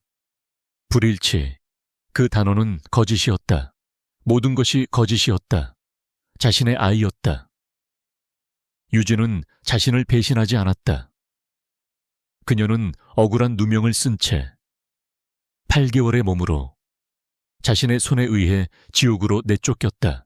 그는 비틀거리며 벽을 짚었다. 찾아, 당장 내 아내 서유진을 찾아. 그는 절규하듯 소리쳤다. 그녀가 쫓겨난 날부터 모든 CCTV, 모든 기록, 대한민국을 다 뒤져서라도 찾아내. 당장 그는 자신의 손으로 아내와 아이를 죽였을지도 모른다는 끔찍한 공포에 휩싸였다. 같은 시각 할매 곰탕의 작은 방. 유진은 곤히 잠든 아들 현우의 얼굴을 쓰다듬고 있었다. 그녀의 얼굴은 출산의 고통으로 수척해졌지만 눈빛만은 형형하게 빛나고 있었다. 그녀의 싸구려 흥신소에서도 연락이 왔다. 비록 그림자처럼 빠르진 않았지만 그들 역시 진실의 꼬리를 잡았다. 사모님, 아니 일회인, 오빠분을 데려간 놈들. 차적 조회를 해봤습니다. 수화기 너머로 지직거리는 목소리가 들려왔다. 대포차인 줄 알았는데 아니었습니다. 위장법인 소유의 차량이더군요. 그리고 그 법인의 감사가 이노바테크 최태환 이사의 처남입니다. 유진은 눈을 감았다. 오빠가 남긴 쪽지가 완벽한 진실임을 확인한 순간이었다. 그 법인, 지금 오빠가 어디 있는지 알 수 있나요? 그녀의 목소리는 얼음장처럼 차가웠다. 그녀는 이제 더 이상 피해자가 아니었다. 그녀는 사냥을 준비하는 어미 늑대였다. 그게 쉽지 않네요. 그 차가 마지막으로 찍힌 곳이 경기도 외곽의 한 요양원 근처인데 그 이후로는 낌새가 이상합니다. 마치 귀신에 홀린 것처럼. 유진은 주먹을 쥐었다. 최태환이 오빠를 꽁꽁 숨겨두었다. 하지만 그녀는 포기하지 않았다. 그녀에게는 강민준이나 최태환이 가지지 못한 것이 있었다. 잃을 것이 없다는 절박함이었다. 그녀는 현우를 안아들었다. 아가야, 엄마가 꼭 네 아빠의 잘못을 바로잡고 우리를 이렇게 만든 놈들에게 죗값을 치르게 해줄게. 조금만 기다려. 그녀는 박 여사가 준 돈다발을 바라보았다. 이 돈으로는 부족했다. 최태환이라는 거대한 성벽을 무너뜨리기 위해서는 더 큰 힘이 필요했다. 그녀는 위험한 결심을 내리고 있었다. 갓 태어난 현우의 몸은 불덩이 같았다. 유진은 얇은 이불에 쌓인 아이를 품에 안고 아이의 거친 숨소리를 들으며 피가 마르는 듯한 공포를 느꼈다. 할매 곰탕의 작은 온돌방은 세상의 풍파를 막아주는 유일한 피난처였지만 신생아의 고요를 막아줄 의료시설은 아니었다. 박 여사가 밤새 물수건을 갈아주었지만 현우의 열은 좀처럼 떨어질 기미를 보이지 않았다. 아가, 현우야, 제발 눈 좀 떠봐.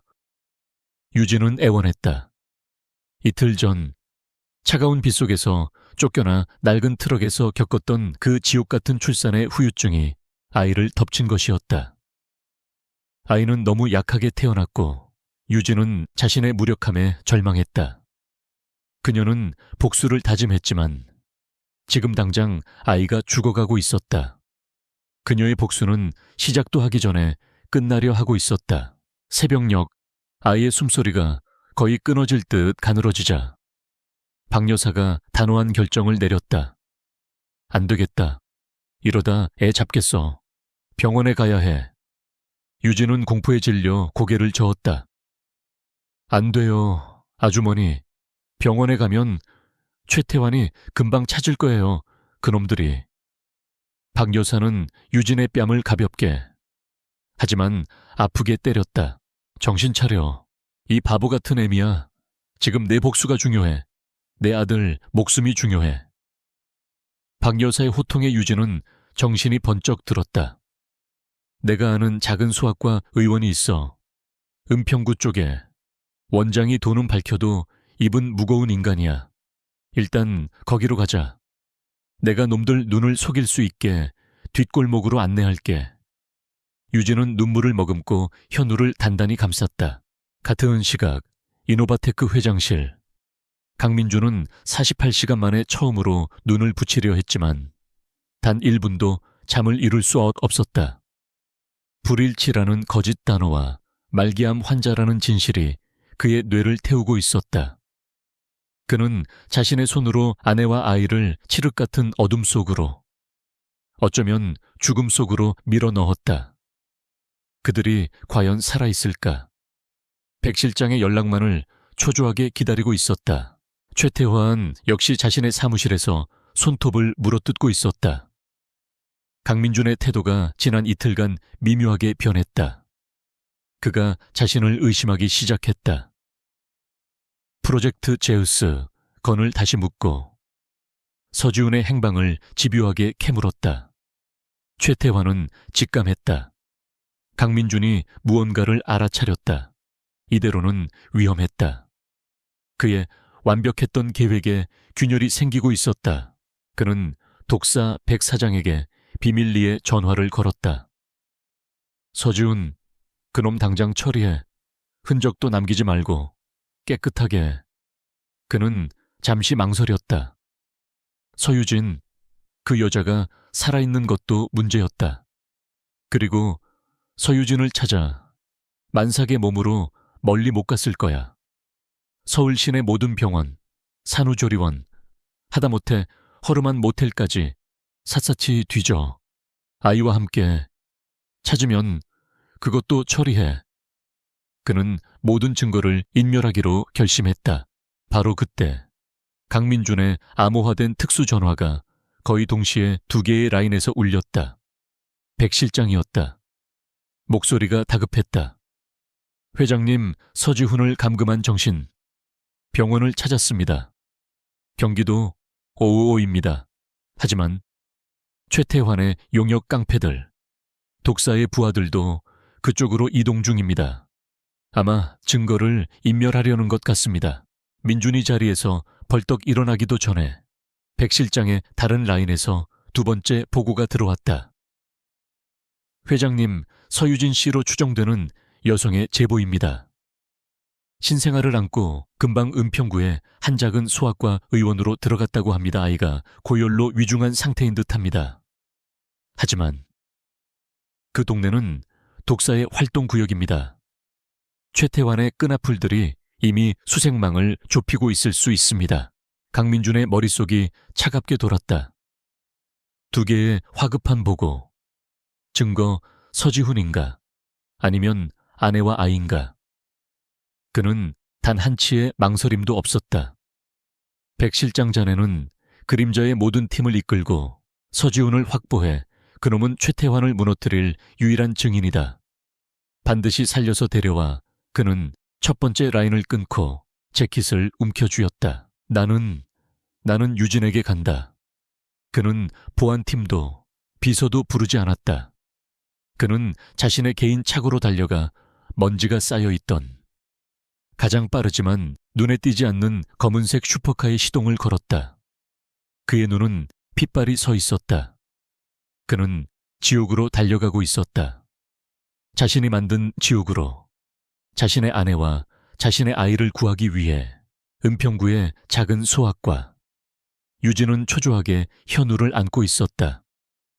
늙은 의사가 청진기를 대보더니 심각한 표정으로 고개를 저었다. 신생아 고열입니다. 폐렴으로 번진 것 같습니다. 폐혈증으로 가기 직전이에요. 당장 큰 병원 응급실로 가셔야 합니다. 여기서 해줄 수 있는 게 없어요. 유진은 절망했다. 큰 병원. 그것은 최태환의 거미줄로 스스로 걸어 들어가는 것을 의미했다. 그녀가 의사와 실랑이를 벌이는 동안 밖에서 망글 보던 박 여사가 사색이 되어 뛰어 들어왔다. 아가씨 놈들이 왔어. 검은 차 2대가 골목 입구에 섰어. 이쪽으로 오고 있어. 유진은 아이를 안고 공포에 질려 일어섰다. 의사는 어리둥절한 표정으로 그들을 바라보았다. 쾅병원 문이 거칠게 열리고 검은 양복을 입은 남자들이 들이닥쳤다. 서유진, 여기 있는 거 다 알아. 독사의 부하들이었다. 유진은 아이를 품에 안고 뒷문으로 뛰었다. 박 여사가 그들 앞을 가로막으며 시간을 벌려 했지만 건장한 남자의 손에 맥없이 밀려 넘어졌다. 유진은 눈물을 흘리며 뒷문으로 뛰쳐나갔다. 하지만 뒷문은 막다른 골목이었다. 강민준은 미친 듯이 차를 몰았다. 신호 위반, 중앙선 침범. 그는 태어나서 처음으로 법규를 어겼다. 그의 조수석 태블릿에는 백 실장이 실시간으로 전송해주는 병원 근처에 CCTV 영상이 떠 있었다. 검은색 세단 2대. 놈들이 먼저 도착했다. 젠장, 그는 욕설을 내뱉었다. 늦었단 말인가. 그는 엑셀러레이터를 엔진이 터져라 밟았다. 그의 심장이 터질 듯이 뛰었다. 유진아, 현우야, 제발 무사해야 해. 내가 잘못했어. 내가. 그의 눈에서 뜨거운 것이 흘러내렸다. 아내에게 냉정하게 등을 돌렸던 완벽한 CEO.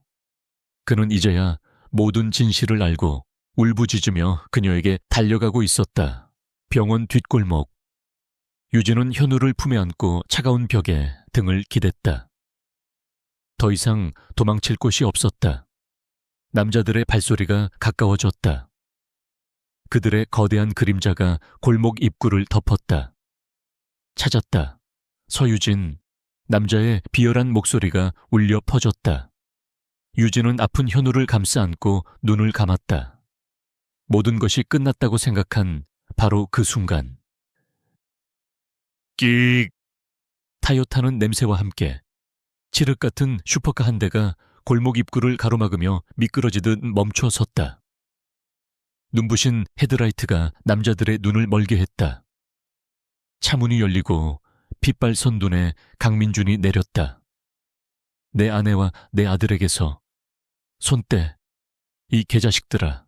차가운 골목의 공기가 팽팽하게 당겨진 활시위처럼 떨렸다. 유진은 숨을 쉴 수 없었다. 눈앞에 서 있는 남자는 자신을 지옥으로 밀어넣었던 강민준이 분명했다. 하지만 그의 눈은 핏발이 선 채 그녀가 한 번도 본 적 없는 절박함과 끔찍한 분노로 이글거리고 있었다.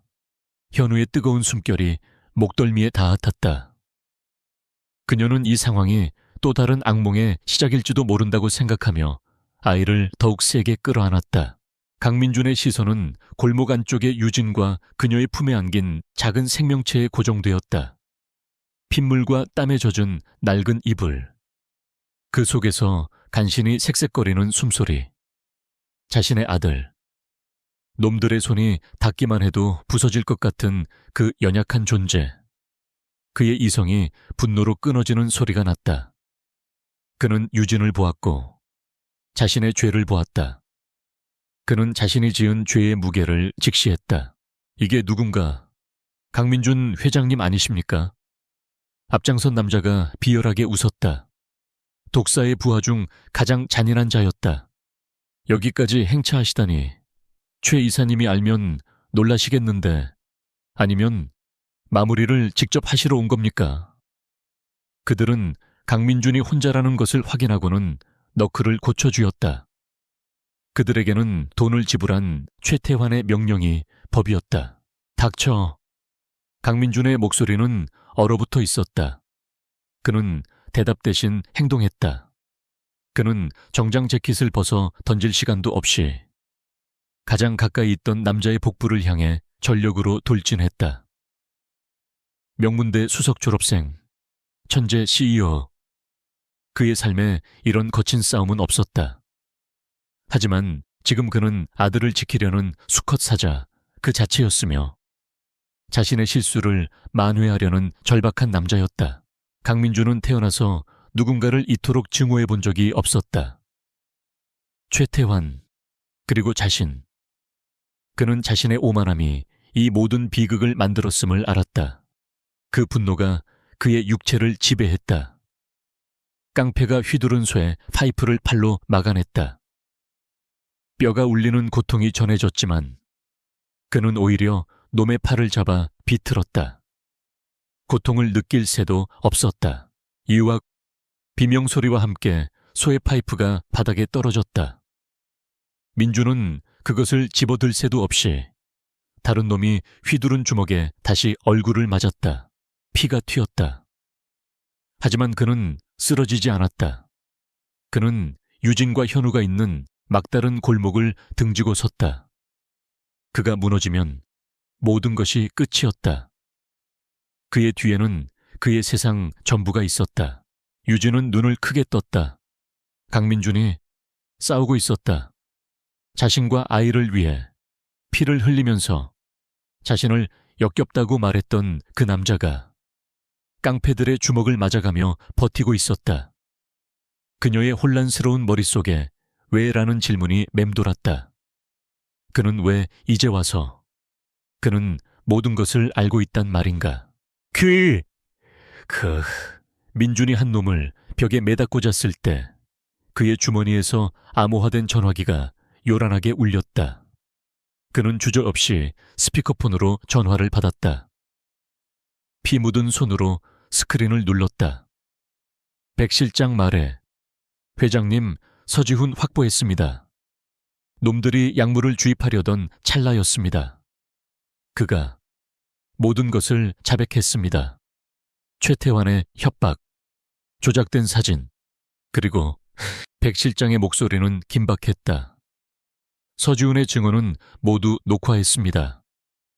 최태환이 독사의 빚을 이용해 서지훈을 협박, 유진 씨와의 만남을 연출시켰습니다.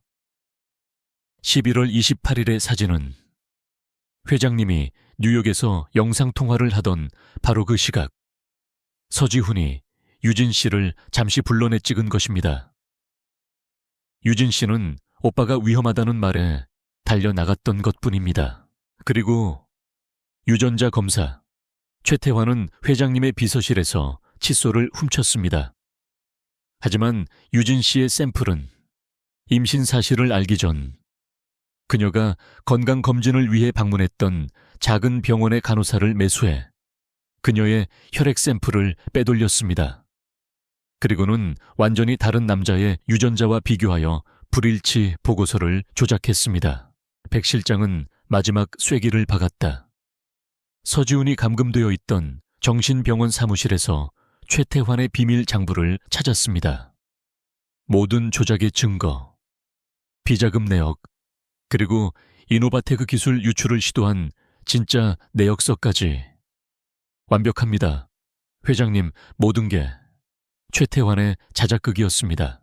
모든 조각이 맞춰졌다. 유진은 오빠를 구하기 위해, 자신은 회사를 지키기 위해 발버둥 쳤지만 최태환은 그 모든 것을 이용해 두 사람을 파멸시켰다. 백 실장, 경찰에 전부 넘겨. 지금 당장 최태환, 독사, 관련된 놈들 전부, 이노바테크 보안팀도 전부 동원해 본사를 장악해. 자작극, 장부, 경찰. 그 단어들을 들은 깡패들은 상황이 역전되었음을 직감했다.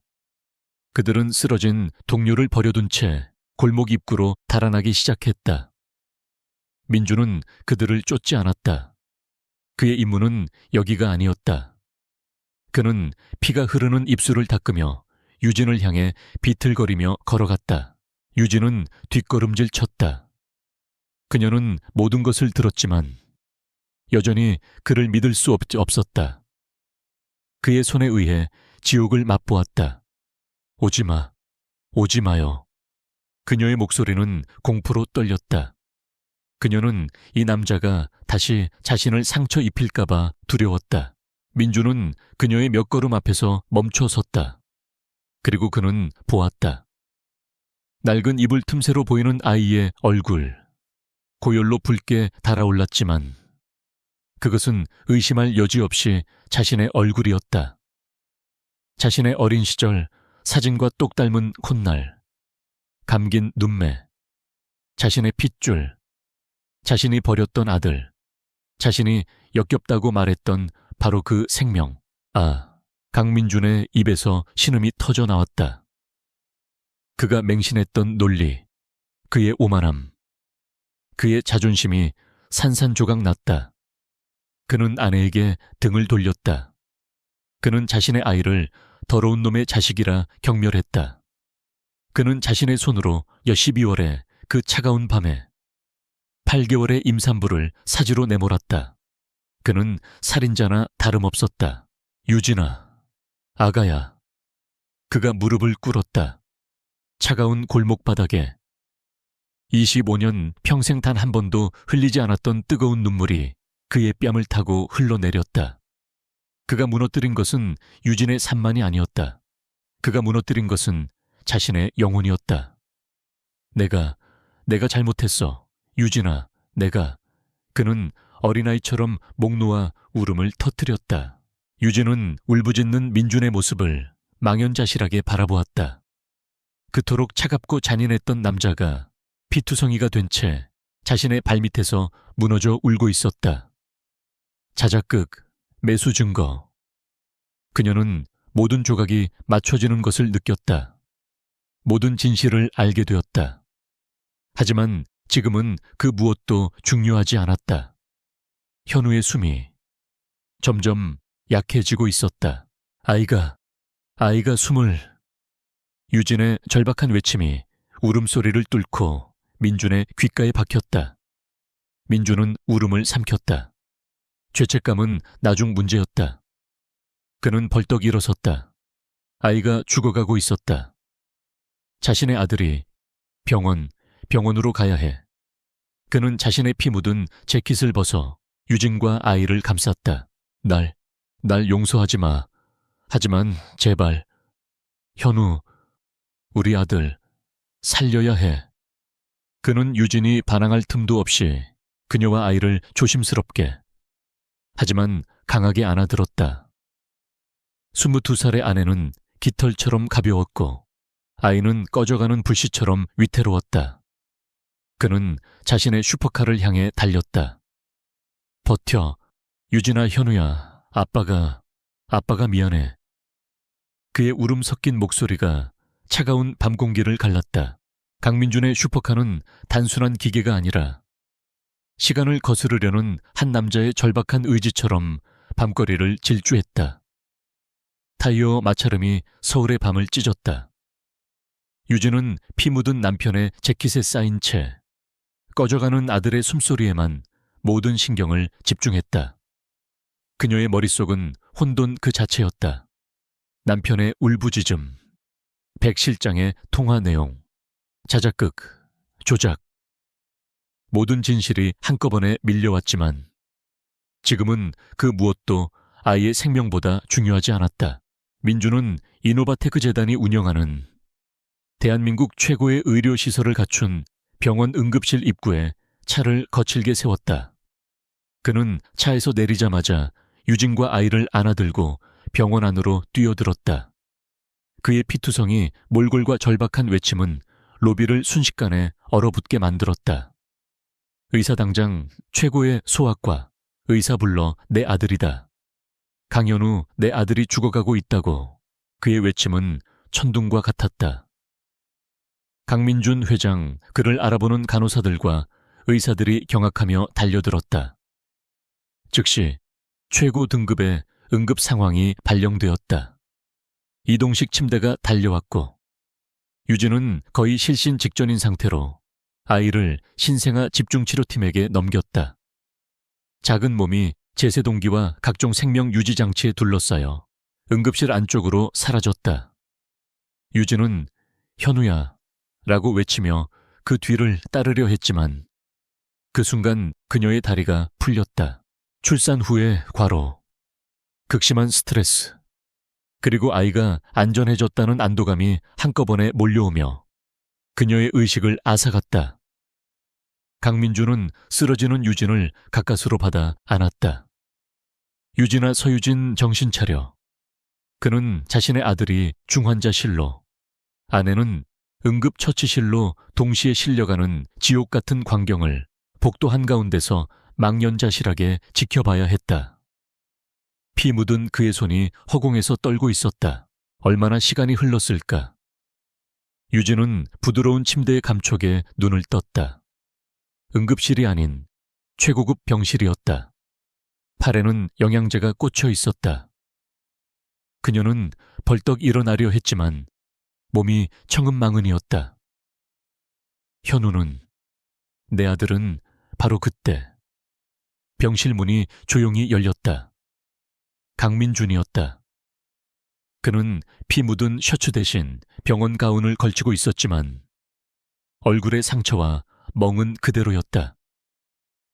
그의 모습은 25년 인생 중 가장 처참하고 가장 비참해 보였다. 두 사람 사이에는 무거운 침묵이 흘렀다. 유진의 눈에는 경멸도 분노도 아닌 텅 빈 공허함이 자리하고 있었다. 그녀는 이 남자를 어떻게 대해야 할지 몰랐다. 민주는 감히 그녀에게 다가가지 못하고 문가에 서서 입을 열었다. 현우는 신생아 집중치료실에 있어.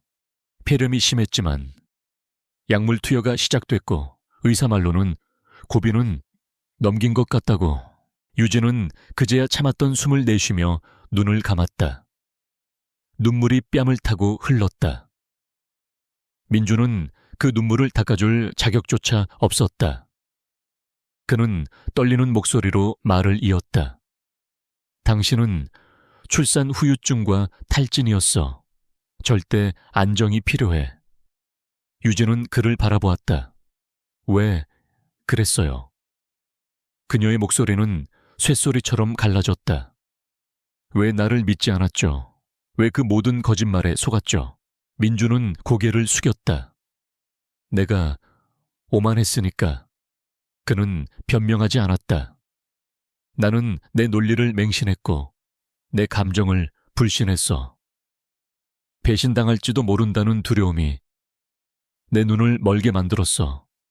나는 당신의 진실을 본 게 아니라 최태환이 만들어낸 내 의심을, 그걸 믿고 싶었던 거야. 그는 자신이 얼마나 어리석었는지, 자신의 자존심이 얼마나 유진을 잔인하게 파괴했는지 고백했다. 나는 당신과 현우를 내 손으로 죽이려 했어. 유진아, 나는 당신에게 용서를 구할 자격조차 없어. 평생 당신과 현우에게 속죄하며 살게. 그는 무릎을 꿇으려 했다. 유진이 그를 막았다. 일어나요. 당신의 용서 지금은 필요 없어요. 그녀의 목소리는 차가웠다. 나에게 중요한 건 현우뿐이에요. 그리고 내 오빠. 민주는 고개를 끄덕였다. 백 실장 팀이 서지훈 씨를 병원으로 이송 중이야. 이 병원 최고의 종양 전문의에게 치료받게 될 거야. 내가 그렇게 만들었어. 당신이 원한다면 지금이라도. 유진은 그를 지나쳐 문을 열었다. 내 오빠는 내가 가요. 당신은 현우 곁에 있어요. 적어도 아빠라는 사람이니까. 그녀는 그에게 등을 돌렸다. 그가 그녀에게 했던 것처럼 유진이 복도를 걸어가는 동안 병원 로비에 TV에서는 속보가 쏟아져 나오고 있었다. 속보, 이노바테크 최태환 이사, 배임 및 살인교사 혐의로 긴급 체포. TV 화면에는 본사 회장실에서 수갑을 차고 끌려 나오는 최태환의 경악한 얼굴이 비치고 있었다. 그가 그토록 원했던 회장 자리는 결국 그가 수갑을 차는 장소가 되었다. 백 실장과 경찰이 확보한 장부와 서지훈의 증언은 그가 빠져나갈 모든 구멍을 막아버렸다. 독사, 백성철을 포함한 모든 공범도 일망타진되었다. 몇 시간 후 유진은 오빠 서지훈의 병실에 있었다. 그는 말기암 환자라기보다는 약물에 절어 거의 시체에 가까웠다. 하지만 그는 동생을 알아보았다. 유진아, 나 때문에 내가 미안하다. 그가 눈물을 흘렸다. 유진은 오빠의 마른 손을 잡았다. 괜찮아, 오빠. 다 끝났어. 이제 치료만 잘 받자. 현우, 오빠 조카 태어났어. 오빠가 꼭 봐야 해. 남매는 부둥켜 안고 한참을 울었다. 모든 폭풍이 지나간 몇 달 후 서울의 봄은 유난히 따뜻했다. 최태환은 자신이 저지른 모든 죄가 인정되어 무기징역에 가까운 중형을 선고받았다. 이노바테크는 강민준의 신속한 조치와 투명한 정보 공개로 잠시 휘청였지만 오히려 내부의 적을 제거하며 더욱 견고해졌다. 서지훈은 최고의 의료진 덕분에 기적적으로 병세가 호전되어 생명 연장의 희망을 보게 되었다. 그리고 한남동의 그 거대하고 차가웠던 빌라. 그곳은 더 이상 얼음 궁전이 아니었다. 거실에 값비싼 이탈리아산 대리석 위에는 알록달록한 아기용 매트가 깔려 있었고 미니멀리즘을 표방하던 소파 옆에는 아기 침대가 놓여 있었다. 서재의 주인은 더 이상 그곳에 없었다. 강민주는 거실 바닥에 무릎을 꿇고 앉아 있었다. 그는 25년 평생 한 번도 해본 적 없는 일, 기저귀 갈기에 몰두하고 있었다. 그의 동작은 여전히 서툴렀다. 현우야, 아들, 제발 가만히 좀 있어. 아빠가 잘 안 돼. 건강을 되찾은 현우는 포동포동하게 살이 올라 아빠의 서툰 손길에 불만스러운 듯 발길질을 해댔다. 유진은 따뜻한 우유가 담긴 젖병을 들고 그 모습을 지켜보고 있었다. 그녀의 얼굴에는 더 이상 과거의 그늘이나 공포가 없었다. 대신 조심스럽지만 단단한 평온함이 자리하고 있었다. 그녀는 남편을 용서하지 않았다. 아니, 아직 완전히 용서할 수 없었다. 하지만 그녀는 그에게 기회를 주기로 했다. 자신을 위해서가 아니라 현우를 위해서. 그리고 진심으로 속죄하는 한 남자를 위해서. 민준이 쩔쩔매는 모습을 보던 유진이 피식 웃음을 터뜨렸다. 그 소리에 민준이 고개를 들었다. 그의 얼굴에는 여전히 미안함이 가득했지만 현우를 향한 사랑 또한 숨길 수 없었다. 웃지마. 이건 프로젝트 제스보다 더 어려워. 유진이 그의 옆에 앉아 젖병을 건넸다. 기저귀는 그렇게 하는 게 아니에요. 이리 줘봐요. 유진이 능숙하게 기저귀를 채우자. 민주는 그저 멍하니 아내와 아들을 바라보았다. 자신이 하마터면 영원히 잃어버릴 뻔했던 세상의 전부였다. 그는 젖병을 받아들어 현우에게 물렸다. 아이가 힘차게 젖병을 빠는 모습을 보며 민준이 낮은 목소리로 말했다. 유진아. 그녀가 그를 바라보았다. 나는 내가 당신에게 저지른 짓을 절대 잊지 않을 거야. 평생 이 죄책감을 안고 살 거야. 하지만 그는 유진의 손을 조심스럽게 잡았다. 평생 당신과 현우 곁에서 당신이 나를 필요로 하는 모든 순간에 당신의 남편으로 현우의 아빠로 속죄할 기회를 줘. 유진은 그의 손을 뿌리치지 않았다. 그녀는 창밖의 따스한 봄 햇살을 바라보았다. 지옥 같던 겨울은 끝났다. 상처는 깊었지만 시간과 노력으로 아물 수 있을 터였다. 그녀는 민준을 바라보며 작게 고개를 끄덕였다. 말이 아니라 행동으로 보여줘요. 현우 아빠. 강민준은 눈을 감았다. 눈물이 다시 흘렀지만 이번에는 절망의 눈물이 아닌 구원의 눈물이었다. 그는 잃어버렸던 가족을 되찾았고 그의 길고 긴 속죄는 이제 막 시작되고 있었다.